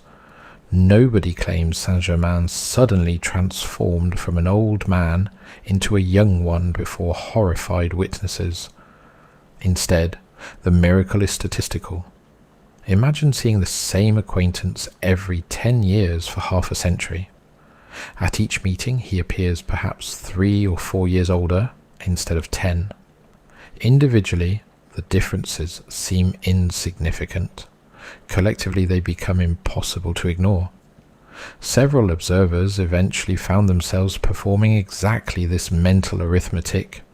The Count should have become an old man by now. Why hadn't he? Prince Charles of Hesse-Kassel may provide the most fascinating contradiction in the entire legend. During Saint Germain's final documented years, the prince became one of his closest companions. According to Charles, the Count privately admitted that he was 88 years old. Modern historians often point to this statement as evidence that Saint Germain himself never claimed impossible antiquity. Yet the admission creates a different mystery. If he truly was 88, why did almost every witness continue describing a vigorous, middle-aged gentleman? Portraits attributed to him vary considerably, but contemporary descriptions repeatedly place him somewhere around 45 to 50 in appearance. Even allowing for flattering candlelight and 18th century cosmetics, an 88-year-old man maintaining that illusion stretches ordinary credibility. The more imaginative explanations multiplied quickly. Some insisted Saint-Germain had indeed discovered the elixir of life, but needed to consume it periodically to maintain its effects. Others believed he possessed only partial success. He could halt aging for decades, but not forever. A smaller number proposed that he inherited unusual longevity through an unknown bloodline stretching back to the princes of Transylvania. Alchemists argued that the body could be purified gradually until decay slowed almost to nothing. Mystics claimed he had mastered the hidden spiritual forces governing life itself. Physicians occasionally suggested something far less romantic, that disciplined eating, minimal alcohol, careful exercise, and freedom from emotional excess had simply preserved him unusually well. Yet even this explanation encountered an awkward obstacle. Very healthy people still grow old. Saint-Germain seemed strangely reluctant to do so. Then there are the stories that almost certainly belong somewhere between folklore and outright fiction, but nevertheless became inseparable from his legend. One claims a servant accidentally entered the Count's private chamber and found him seated before a mirror surrounded by peculiar bottles emitting coloured vapours while his face appeared decades older than usual. Upon realizing he had been observed, Saint-Germain supposedly drank a crimson liquid, and over the following hours his youthful appearance gradually returned. Another insists that he occasionally disappeared entirely for weeks, returning refreshed while refusing to explain where he had been. A different version claims these disappearances coincided with journeys to secret monasteries somewhere in the east, where ancient adepts renewed the mysterious substance preserving his vitality. None of these tales appear in reliable contemporary documentation, yet their persistence demonstrates how thoroughly the public imagination had accepted one astonishing premise. If Saint-Germain remained young, then there had to be a mechanism. The stories simply invented one. As the decades passed, an even stranger phenomenon emerged.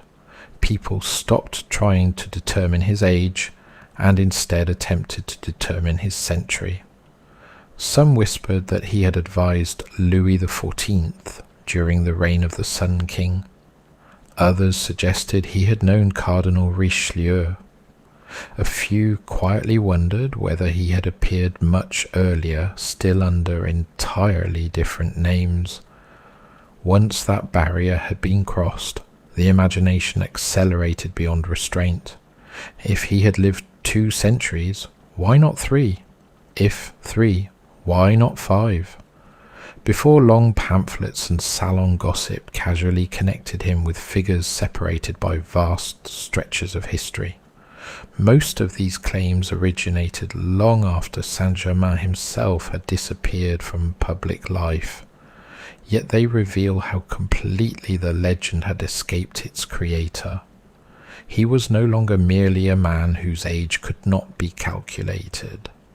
He had become a wandering, constant, moving silently through European history. Oddly enough, the Count never seems to have exploited these stories for money. This is one of the strongest arguments against the simplest fraud hypothesis. Charlatans generally profit from their miracles. Saint Germain rarely charged admission to hear his conversations. He did not establish a religion. He did not recruit disciples by promising eternal life. He did not sell bottles of miraculous medicine to desperate aristocrats. If anything, he seemed content allowing the rumours to circulate without converting them into obvious financial gain. That does not prove the rumours were true, but it does complicate the notion that he deliberately invented them solely for personal enrichment.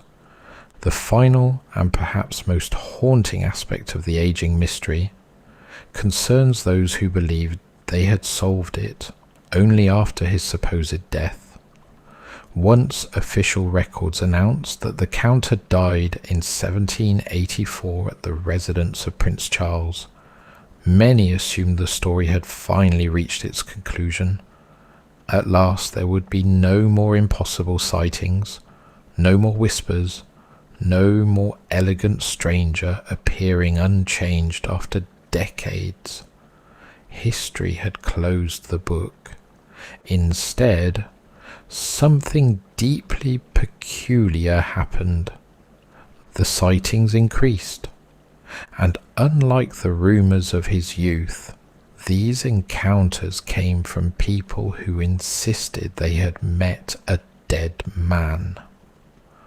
Officially, the story of the Count of Saint Germain ends on the morning of February 27th, 1784, in the quiet town of Eckernförde, in what is now northern Germany. There were no crowds, no royal farewell, no dramatic final experiment in an underground laboratory, no lightning splitting the sky above an ancient castle.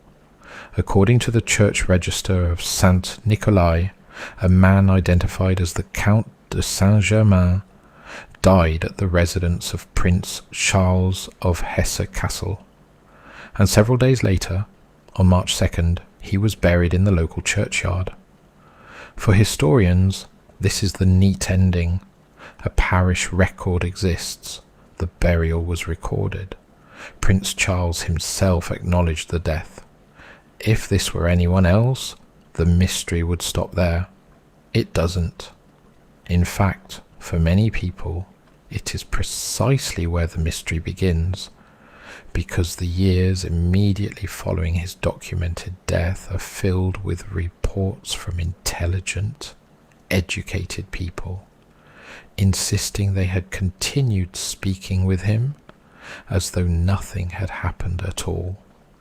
Before we even leave Eckernförde, however, another curious detail deserves attention. Prince Charles, perhaps the one man who knew Saint-Germain better than anyone during the final years of his life, never wrote about him in the language one might expect for an ordinary friend. His correspondence speaks with admiration bordering on reverence. He repeatedly praised the Count's intellect, his scientific ability, and his character, describing him as one of the most extraordinary men he had ever encountered. Yet remarkably little survives concerning the actual circumstances of the death itself. There are no lengthy descriptions of a final illness, no dramatic bedside conversations, no detailed account explaining precisely what happened during those last hours. It is as though the man who had spent years studying chemistry, hidden sciences, and philosophy with Saint-Germain quietly disappeared from history with almost bureaucratic efficiency. Some later writers found that suspicious. Others simply argued that 18th century record keeping was often disappointingly sparse. Either way, the silence invited speculation. One of the earliest cracks in the official narrative appeared almost immediately. Only 2 years after the burial, delegates gathered at the famous Masonic convention of Wilhelmsbad in 1785. Among those reportedly present, or at least reported present by later participants, was none other than the Count of Saint Germain himself. Accounts differ dramatically. Some claim he walked openly among the attendees. Others insist trusted members quietly admitted he had been seen speaking privately with influential figures before disappearing again. Skeptics point out that later recollections of Wilhelmsbad became heavily mythologized as Freemasonry itself accumulated legends. Nevertheless, the convention occupies a strange place in Saint-Germain lore, because it occurs so soon after his supposed death. If the witnesses were mistaken, they were mistaken almost immediately. If they were lying, one must ask why such an easily disproved lie gained traction among men who knew of the official burial. The French Revolution transformed these scattered rumours into something much darker. Before 1789, Saint-Germain had been remembered primarily as an eccentric nobleman with unusual talents. After the Bastille fell, he became something else entirely. According to the memoirs of the Comtesse d'Adhémar, she encountered Saint-Germain in Paris after he had already been declared dead. She recognized him instantly. He appeared unchanged, calm, perfectly dressed as always. He allegedly spoke not of his own impossible survival, but of France. The monarchy, he warned, could no longer save itself. Blood would flow, the royal family would perish. Europe would descend into decades of violence. According to her account, he seemed almost saddened rather than frightened, as though watching an old tragedy unfold exactly as expected. Then, just as suddenly as he had appeared, he disappeared once more. The Comtesse's memoirs become stranger still. She claimed this was not their only meeting. During the Revolution, she allegedly encountered Saint-Germain several times, each appearance coinciding with another disaster. One meeting supposedly occurred shortly before the execution of Marie Antoinette. Another happened during the Reign of Terror, when Paris itself seemed consumed by paranoia and death. The Count reportedly spoke with complete certainty about events that had not yet occurred, discussing political developments months before they unfolded. Historians rightly approach these memoirs with caution because they were published long after the events they describe, giving ample opportunity for hindsight to reshape memory. Yet even if every conversation were fictional, the stories reveal something fascinating about how quickly Saint-Germain evolved into a supernatural figure. Within a generation of his death, respected aristocrats considered it entirely plausible to claim they had continued meeting him. Then came perhaps the most extraordinary prediction attached to his name. According to later versions of the d'Adhémar tradition, Saint-Germain allegedly declared that he would disappear from public life for 85 years before returning once again when Europe faced another great transformation. That number has fascinated occult writers for over a century, because 85 years after the Revolution places us astonishingly close to the upheavals reshaping Europe during the late 19th century.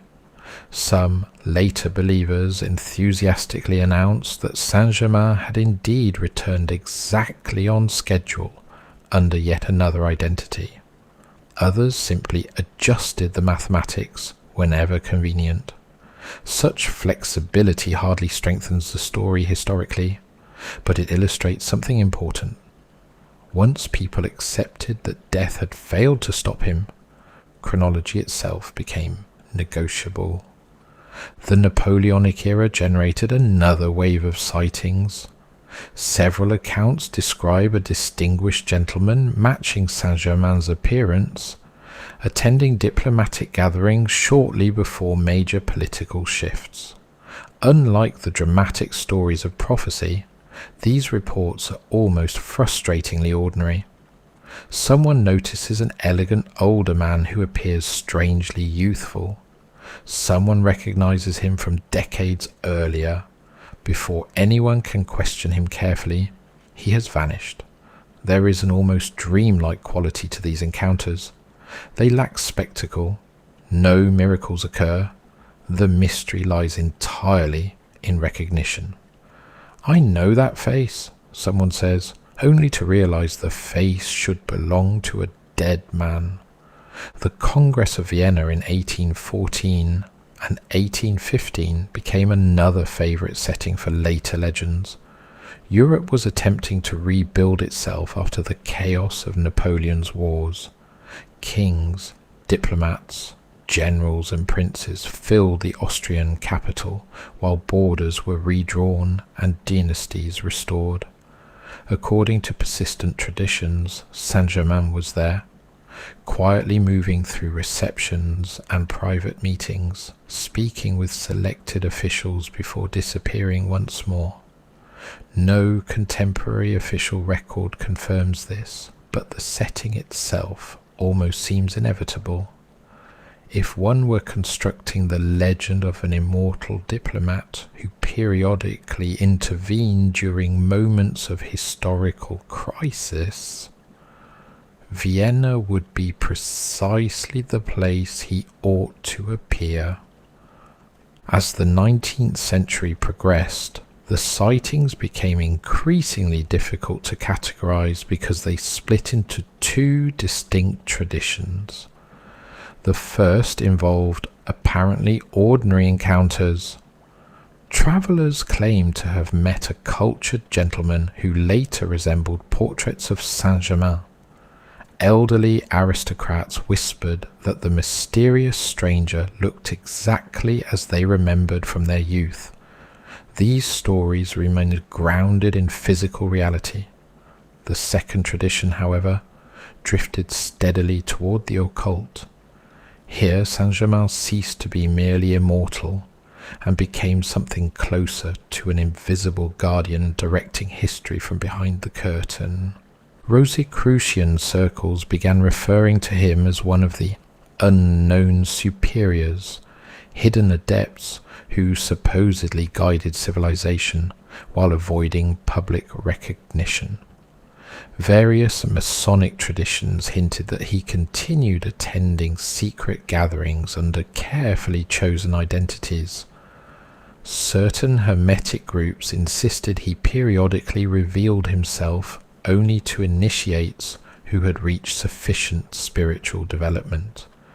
These claims cannot be verified in any conventional sense, but they demonstrate a remarkable transformation.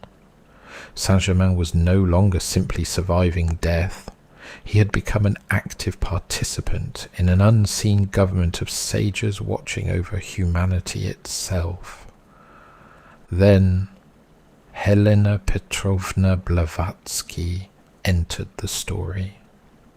When Blavatsky founded the Theosophical Society in 1875, she introduced millions of readers to the concept of hidden masters, highly evolved beings who had transcended ordinary human limitations while continuing to guide civilization from remote locations. Among the names eventually associated with these mysterious adepts, none proved more popular than Saint Germain. Blavatsky herself claimed familiarity with him, though she carefully avoided some of the more extravagant folklore already circulating. Later, Theosophists expanded dramatically upon her suggestions. Annie Besant believed he remained alive. Charles Webster Leadbeater claimed not merely to believe, but to have personally met him in Rome. Leadbeater's description is fascinating because he did not portray an ethereal spirit or glowing apparition. He described a flesh-and-blood gentleman of commanding presence, whose appearance closely resembled earlier portraits, while radiating unusual dignity and composure. To Leadbeater, Saint Germain had not become a ghost. He had simply continued living. Other occult writers grew increasingly imaginative. Guy Ballard, founder of the Imam's I Am activity during the 1930s, claimed he encountered Saint Germain physically on the slopes of Mount Shasta in California. According to Ballard, the Count appeared as an elegant gentleman wearing richly embroidered clothing before revealing himself as an ascended master who had guided humanity for centuries. Their conversations supposedly ranged across Atlantis, karma, hidden spiritual laws, ancient civilizations, cosmic energy, and something called the violet flame, a mystical force capable of purifying negative karma and transforming consciousness itself. Whether one views Ballard's account as sincere religious experience or elaborate invention, its influence cannot be overstated. For millions of modern spiritual seekers, this became the Saint Germain, not the chemist of Versailles, not the diplomat of Louis XV, but an immortal spiritual teacher quietly waiting atop an American mountain. Another curious pattern emerges if one maps the locations where Saint Germain was allegedly seen after death. They cluster around moments of enormous historical change: revolutionary Paris, post-Napoleonic Vienna, esoteric circles during Europe's spiritual revival of the 19th century, occult movements emerging in America before the Second World War. It is almost as though the legend itself insisted that Saint Germain appear only when history reached crossroads. One rarely finds stories of him quietly shopping in provincial villages or attending ordinary weddings. He enters history when history itself seems unstable. Of course, every immortal legend attracts imitators. Throughout the 19th century, several mysterious gentlemen allowed themselves to be identified as Saint Germain, either directly or through careful suggestion. Some undoubtedly enjoyed the attention. Others may have been mistaken by overly enthusiastic admirers. This complicates the historical picture enormously because later sightings cannot always be separated from deliberate impersonation. Yet even here an odd question remains. Why Saint Germain? Europe produced countless famous noblemen. Why repeatedly choose this particular identity? The answer seems almost obvious, because by then his name had become synonymous with impossible survival. Claiming to be Julius Caesar would invite laughter. Allowing people to wonder whether one might secretly be Saint Germain felt almost believable. Modern theories became stranger still. Some proposed that Saint Germain never died at Eckernförde and simply arranged his own disappearance. Others argued that Prince Charles knowingly falsified the burial to protect him. A few suggested that the body buried in Germany belonged to someone else entirely. No evidence supports these ideas, yet they persist because the official death leaves so many emotional loose ends. There is something oddly anticlimactic about the greatest mystery of 18th century Europe quietly dying in bed and remaining there. Legends dislike ordinary endings. Perhaps the most intriguing observation is psychological rather than historical. Death usually shrinks a person's influence. Memories fade. Eyewitnesses disappear. Myths gradually lose detail. The opposite happened with Saint Germain. Every decade after his recorded death made him larger. His abilities expanded. His travels multiplied. His conversations grew more prophetic. His knowledge became more ancient. It is almost as though the burial in Eckernförde acted less like the final page of his biography than the opening chapter of an entirely different story. And that raises one final, deeply unsettling possibility. What if the parish register was completely accurate? What if the man buried in Germany really was the Count of Saint Germain? Because if that is true, then every encounter that followed must be explained some other way. Unless, of course, the Count had already found a way to make death itself only a temporary inconvenience. Long after the last verified signature attributed to the Count of Saint Germain had dried, after the church bells of Eckernförde had rung, after the parish register had quietly recorded his burial, as though he were no different from any other gentleman of the 18th century, something extraordinarily unusual began to happen. Instead of fading into history, Saint Germain began evolving. Most historical figures become smaller after death. The years strip away exaggeration, myths are discarded, documents replace gossip, and eventually a recognizable human being emerges from beneath the legend. Saint Germain experienced precisely the opposite transformation. Every decade seemed to make him less human than the one before. By the late 19th century, people were no longer arguing over whether he had discovered an unusual chemical process or possessed remarkable vitality.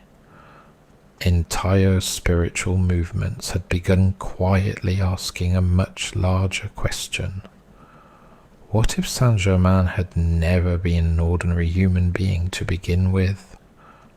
This new version of the Count did not emerge overnight, nor did it spring from a single book.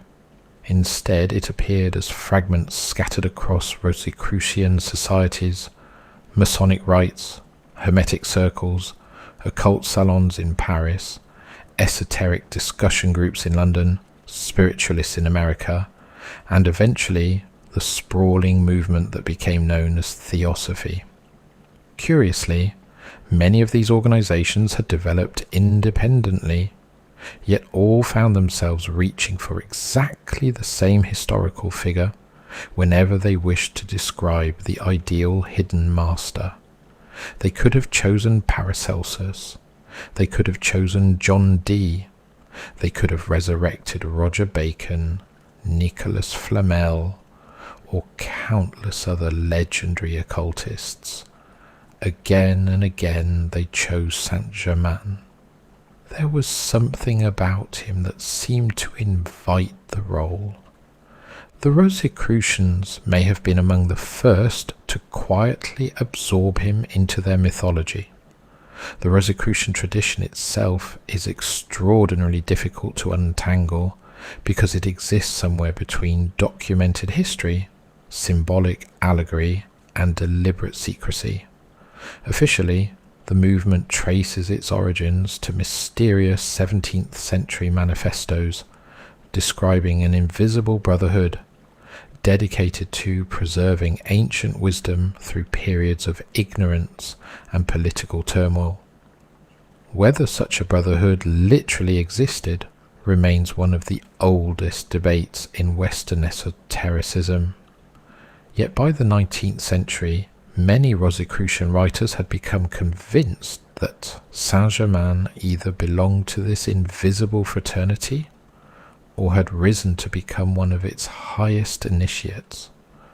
Unlike ordinary members, these hidden adepts supposedly abandoned public identities whenever necessary, adopting new names and new lives across generations while quietly influencing philosophy, science, politics, and religion from the shadows. Suddenly, Saint-Germain's mysterious disappearances, unexplained wealth, refusal to discuss his origins, and apparent indifference toward fame acquired an entirely different interpretation. They were not flaws in the historical record. They were exactly what one would expect from someone sworn never to reveal the organization guiding him. This gave birth to another extraordinary concept, the unknown superiors. Different occult societies used different names, but the underlying idea remained remarkably consistent. Somewhere in the world existed a tiny number of extraordinarily advanced individuals who had transcended ordinary human limitations without abandoning the physical world. They were neither saints nor angels in the traditional Christian sense. They still possessed bodies. They still travelled. They still spoke with selected individuals. Yet they operated according to purposes almost impossible for ordinary people to perceive.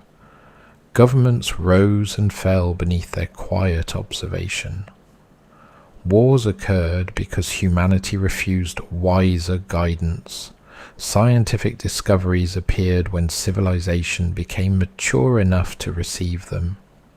Great artists occasionally produced works that seemed beyond explanation because they had unknowingly brushed against one of these hidden teachers.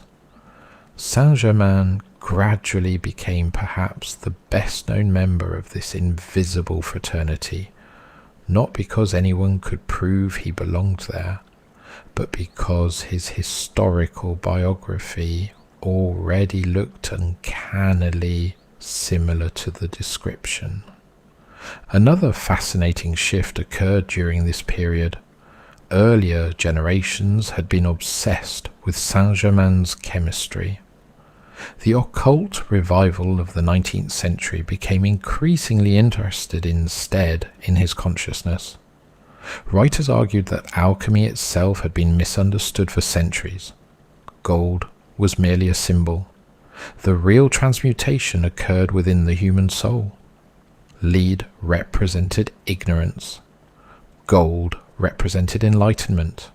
The philosopher's stone was not an object hidden inside a laboratory, but the perfected human being himself. This interpretation suddenly transformed every rumour surrounding Saint-Germain. Perhaps he never manufactured literal gold at all. Perhaps he had become gold. His extraordinary composure, immense knowledge, disciplined habits, and apparent freedom from fear became evidence that he had completed the great work long sought by alchemists. Whether this interpretation reflects historical reality is another question entirely, but philosophically it solved several old problems at once.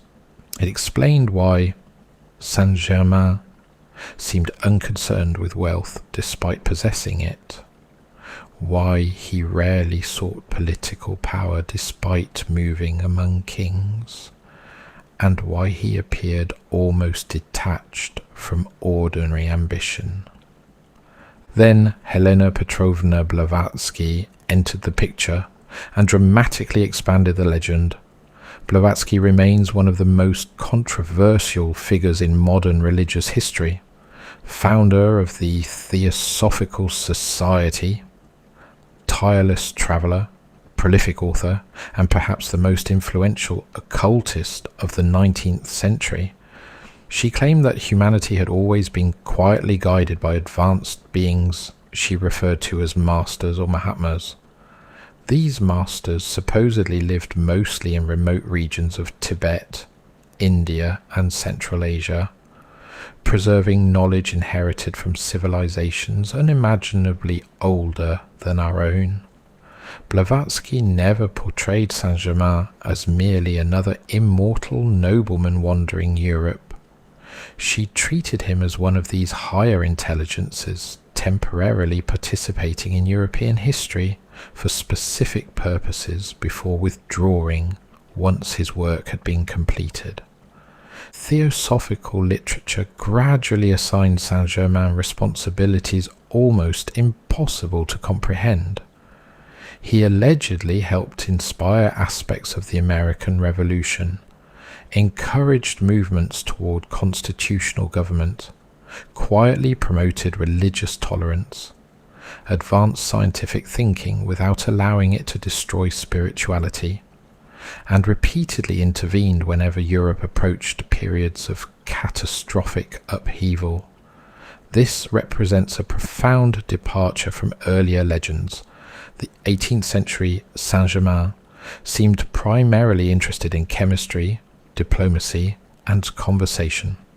The theosophical Saint Germain became a custodian of civilization itself, nudging humanity toward a future only he could fully perceive. Charles Webster Leadbeater, perhaps the most imaginative of the early theosophical writers, pushed these ideas considerably further. According to Leadbeater, Saint Germain remained physically alive and occasionally received selected visitors inside an extraordinary residence somewhere in Transylvania. The description reads, less like an ordinary castle than something from a dream. Hidden libraries contained manuscripts unavailable anywhere else on earth. Ancient artifacts associated with forgotten empires decorated the walls. Priceless paintings hung beside objects whose civilizations had supposedly vanished before conventional history began. Leadbeater claimed Saint Germain possessed relics from Atlantis itself, preserved across millennia by the Hidden Brotherhood. Whether one regards these accounts as mystical experiences, visionary literature, or complete fabrication, they possess remarkable internal consistency. Saint Germain's home functions almost as an earthly archive, where humanity's forgotten memory has been quietly preserved against the destruction of time. It is impossible to discuss the modern Saint Germain without encountering perhaps his most recognizable symbol, the violet flame. Strangely, nothing remotely resembling the violet flame appears in 18th century accounts. It emerges much later, primarily through 20th century metaphysical movements. According to these traditions, the violet flame is not ordinary fire, but a spiritual energy capable of dissolving negative karma, healing psychological wounds, transforming destructive habits, and accelerating human spiritual evolution. Followers are instructed to visualize themselves surrounded by luminous violet fire while reciting specific affirmations intended to invoke Saint Germain's assistance. Millions of people worldwide continue practicing these meditations today. Whether one considers the experience psychological, religious, or mystical, the remarkable fact remains that a mysterious diplomat from Louis XV's court somehow became the patron of an entirely new spiritual technology 2 centuries after his disappearance. Then the legend became even stranger. Some occult writers began connecting Saint Germain with Atlantis. This connection appears nowhere in verified 18th century documents, yet within esoteric literature it became almost inseparable from his identity. According to these accounts, Saint Germain had lived during the final days of Atlantis before its destruction, preserving fragments of its scientific and spiritual knowledge through successive incarnations. Atlantis in this tradition was not merely an advanced civilization. It represented humanity's previous attempt at combining technological mastery with spiritual wisdom. Its destruction occurred because technological power had outpaced moral development. Saint Germain supposedly survived, not physically, but through repeated incarnations, determined to prevent modern civilization from repeating precisely the same mistake.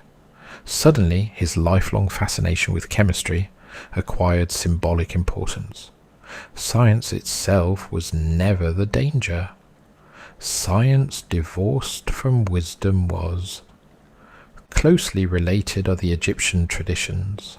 Here, Saint Germain is said to have undergone initiations beneath temples along the Nile long before his documented European life.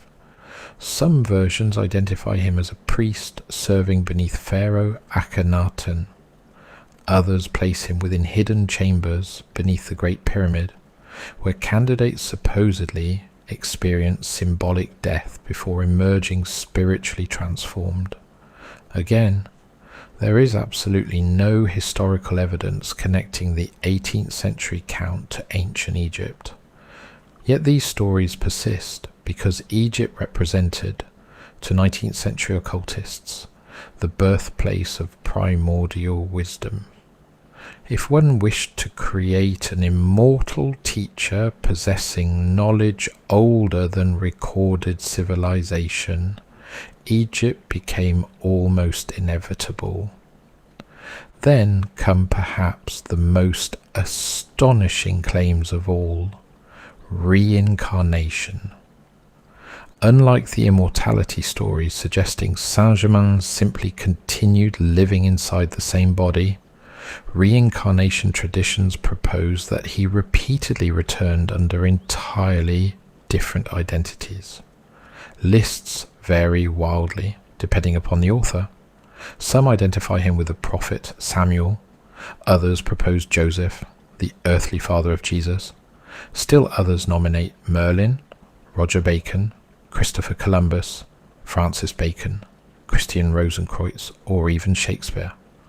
One particularly elaborate tradition argues that Francis Bacon did not merely write Shakespeare's plays, but later reappeared as Saint Germain to continue quietly influencing European civilization. These theories collapse almost immediately beneath historical scrutiny, yet they reveal something psychologically fascinating. By the 20th century, Saint-Germain had become so deeply associated with hidden genius that believers instinctively attached him to nearly every unexplained brilliance in Western history. Not everyone interpreted his immortality spiritually. A handful of modern writers proposed something considerably stranger: time travel.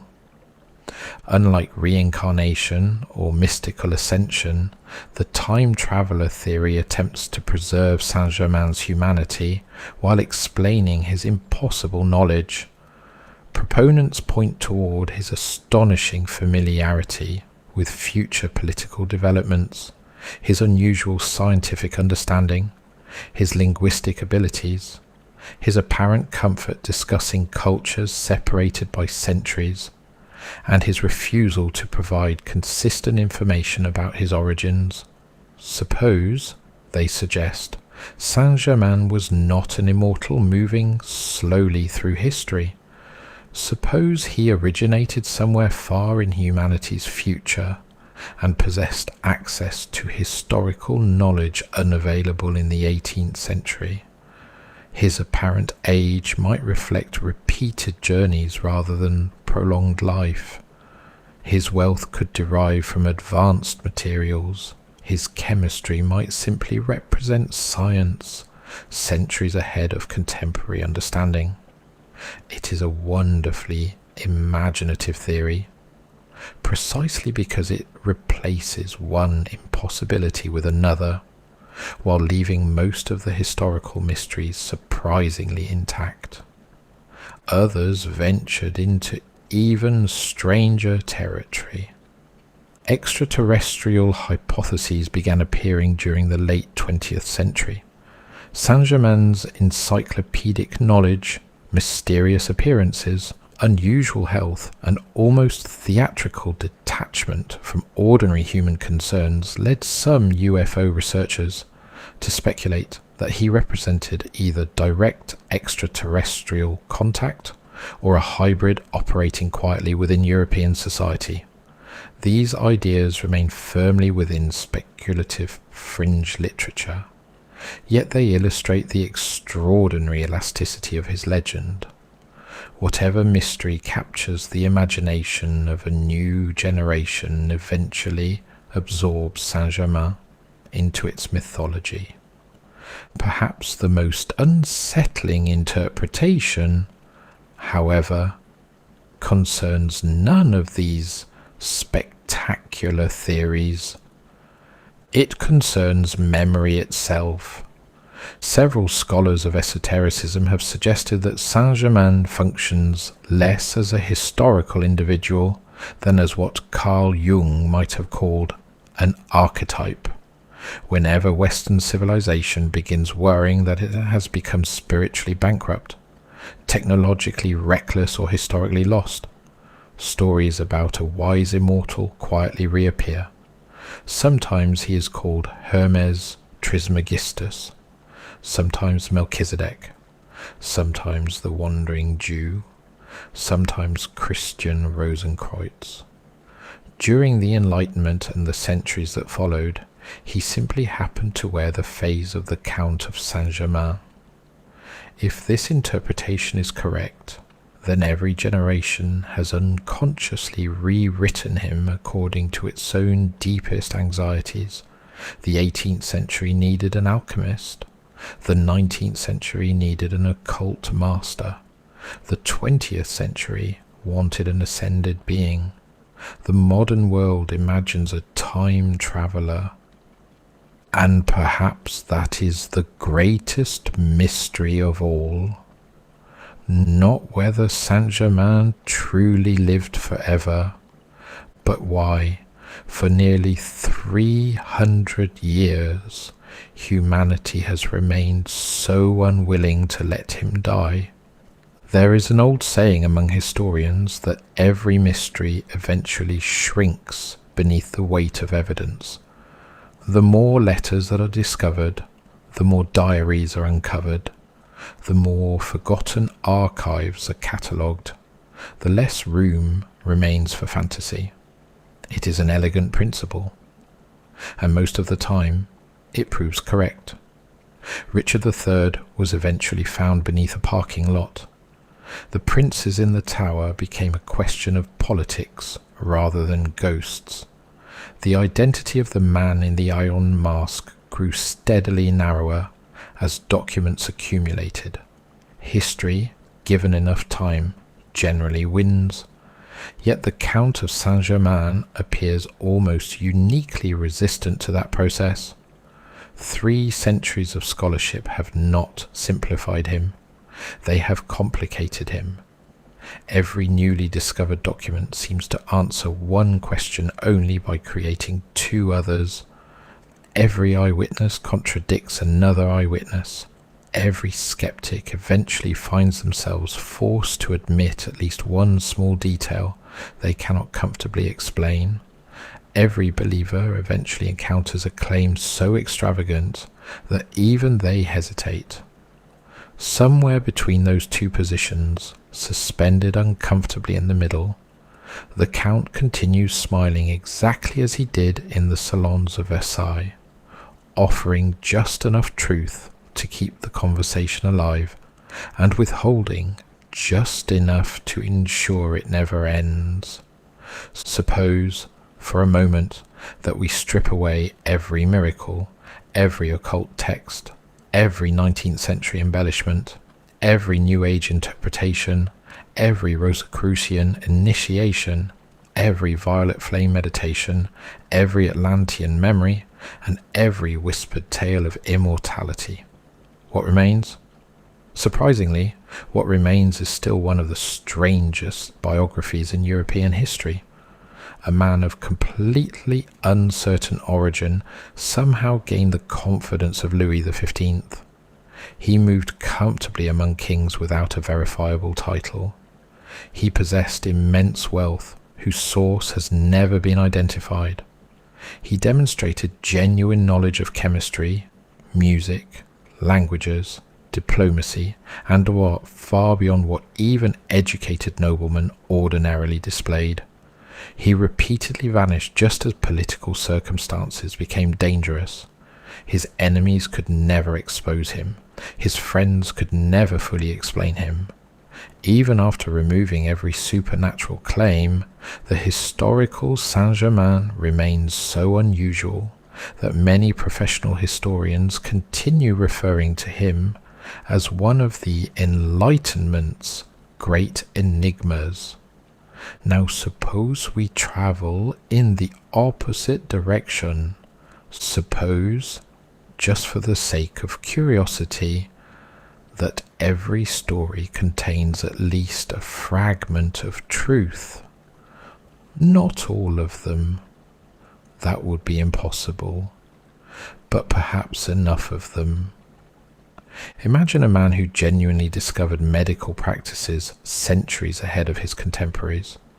Imagine he combined disciplined nutrition, chemical experimentation, herbal pharmacology, psychological control, relentless education, and extraordinary memory into a lifestyle that dramatically slowed the visible effects of aging.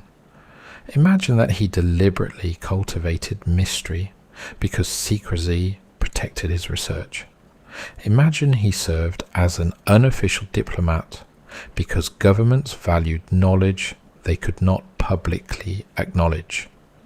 Imagine that generations of fascinated observers gradually transformed a remarkably gifted human being into an immortal.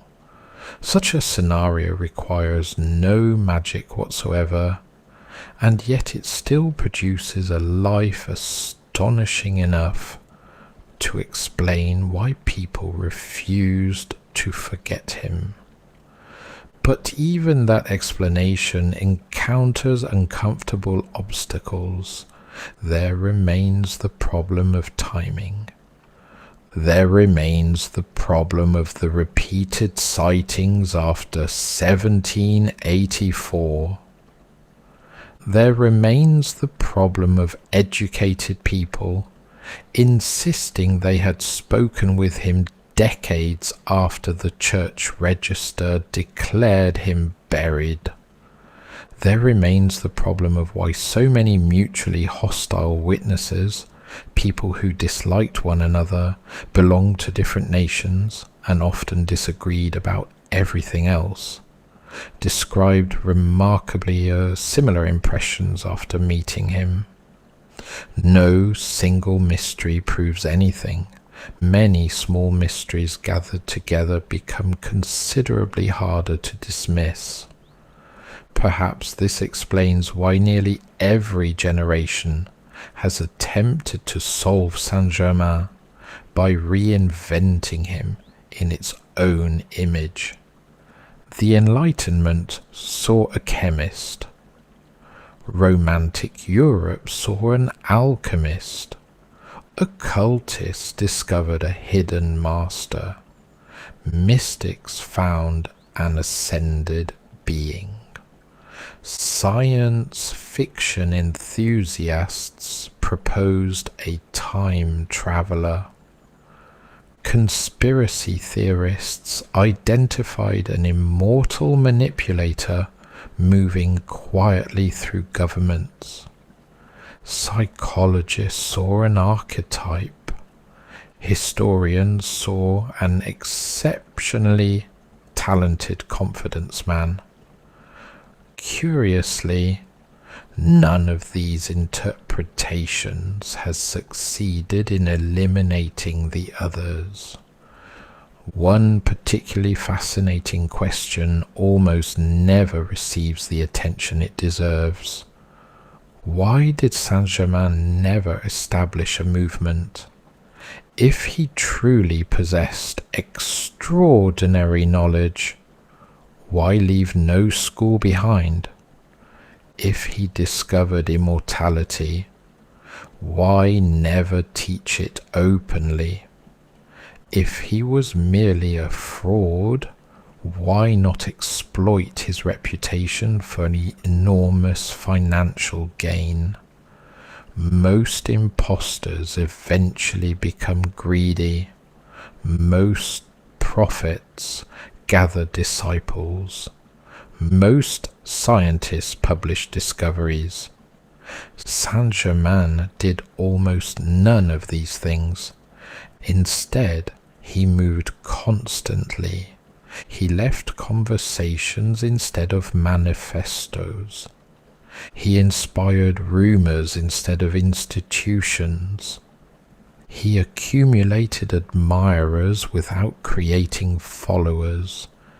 He behaved less like a man trying to change the world than like someone quietly passing through it. That strange restraint has caused some researchers to wonder whether the mystery surrounding Saint Germain was not an accidental consequence of his life, but its central purpose. Perhaps anonymity itself was the objective. Imagine possessing extraordinary knowledge while believing humanity was not yet prepared for it. Imagine wishing to influence events without allowing yourself to become their focus. Such a person would leave history looking almost exactly like Saint Germain, present everywhere, responsible for nothing directly, impossible to verify, impossible to dismiss. There is another possibility, one almost too ordinary to satisfy anyone, yet strangely compelling. Perhaps Saint Germain understood something profound about human beings. Perhaps he recognized that people desperately want mysteries. Give someone complete certainty and they eventually become bored. Give them an unanswered question and they may spend centuries discussing it. Without ever claiming immortality outright, Saint Germain somehow persuaded generation after generation to ask whether immortality might exist. Without ever demonstrating literal magic, he persuaded countless observers that magic had not entirely disappeared from the modern world.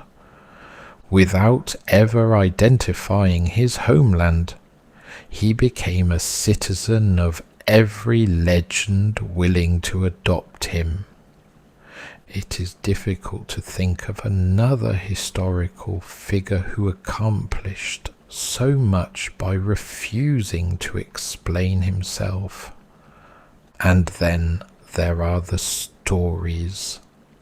They continue, even now. Modern internet forums occasionally produce photographs of elegant older gentlemen accompanied by excited captions declaring that Saint Germain has been spotted once again. Every few years another self-proclaimed medium announces contact with him. Spiritual teachers continue publishing conversations they insist took place during dreams or meditation. Someone always claims to have encountered a mysterious European gentleman possessing impossible historical knowledge, who vanished before questions could be asked. Rational people smile politely and move on. Others quietly collect the stories, adding them to the ever-growing archive that has followed the Count for nearly 300 years. Most of these modern accounts are almost certainly products of imagination. Almost. That final word is the reason the legend survives, because certainty has never quite managed to catch him. Somewhere in a forgotten parish register lies a neat little entry recording the burial of a gentleman named the Count de Saint Germain. Somewhere else sits a stack of memoirs insisting that gentlemen continued walking through Europe afterward. Between those two documents stretches one of history's longest shadows. Perhaps the Count truly died in 1784. Perhaps the greatest trick he ever performed was convincing the world that he had not. Or perhaps, on some quiet evening not unlike those candle-lit salons of 18th century France, an elegantly dressed stranger will once again enter a room filled with powerful people. He will speak every language placed before him. He will know things no visitor should know. He will answer questions with stories instead of facts. Someone will eventually ask the obvious question, "Forgive me, have we met before?" The stranger will smile, not warmly, not coldly, simply with the faint amusement of someone who has heard the question too many times to count. And if the old stories are to be believed, he will give exactly the same answer he has always given. "I believe it has been a very long time." Whether that answer belongs to history, mythology, or something suspended forever between the two, is a mystery that the Count of Saint Germain seems perfectly content to leave unsolved.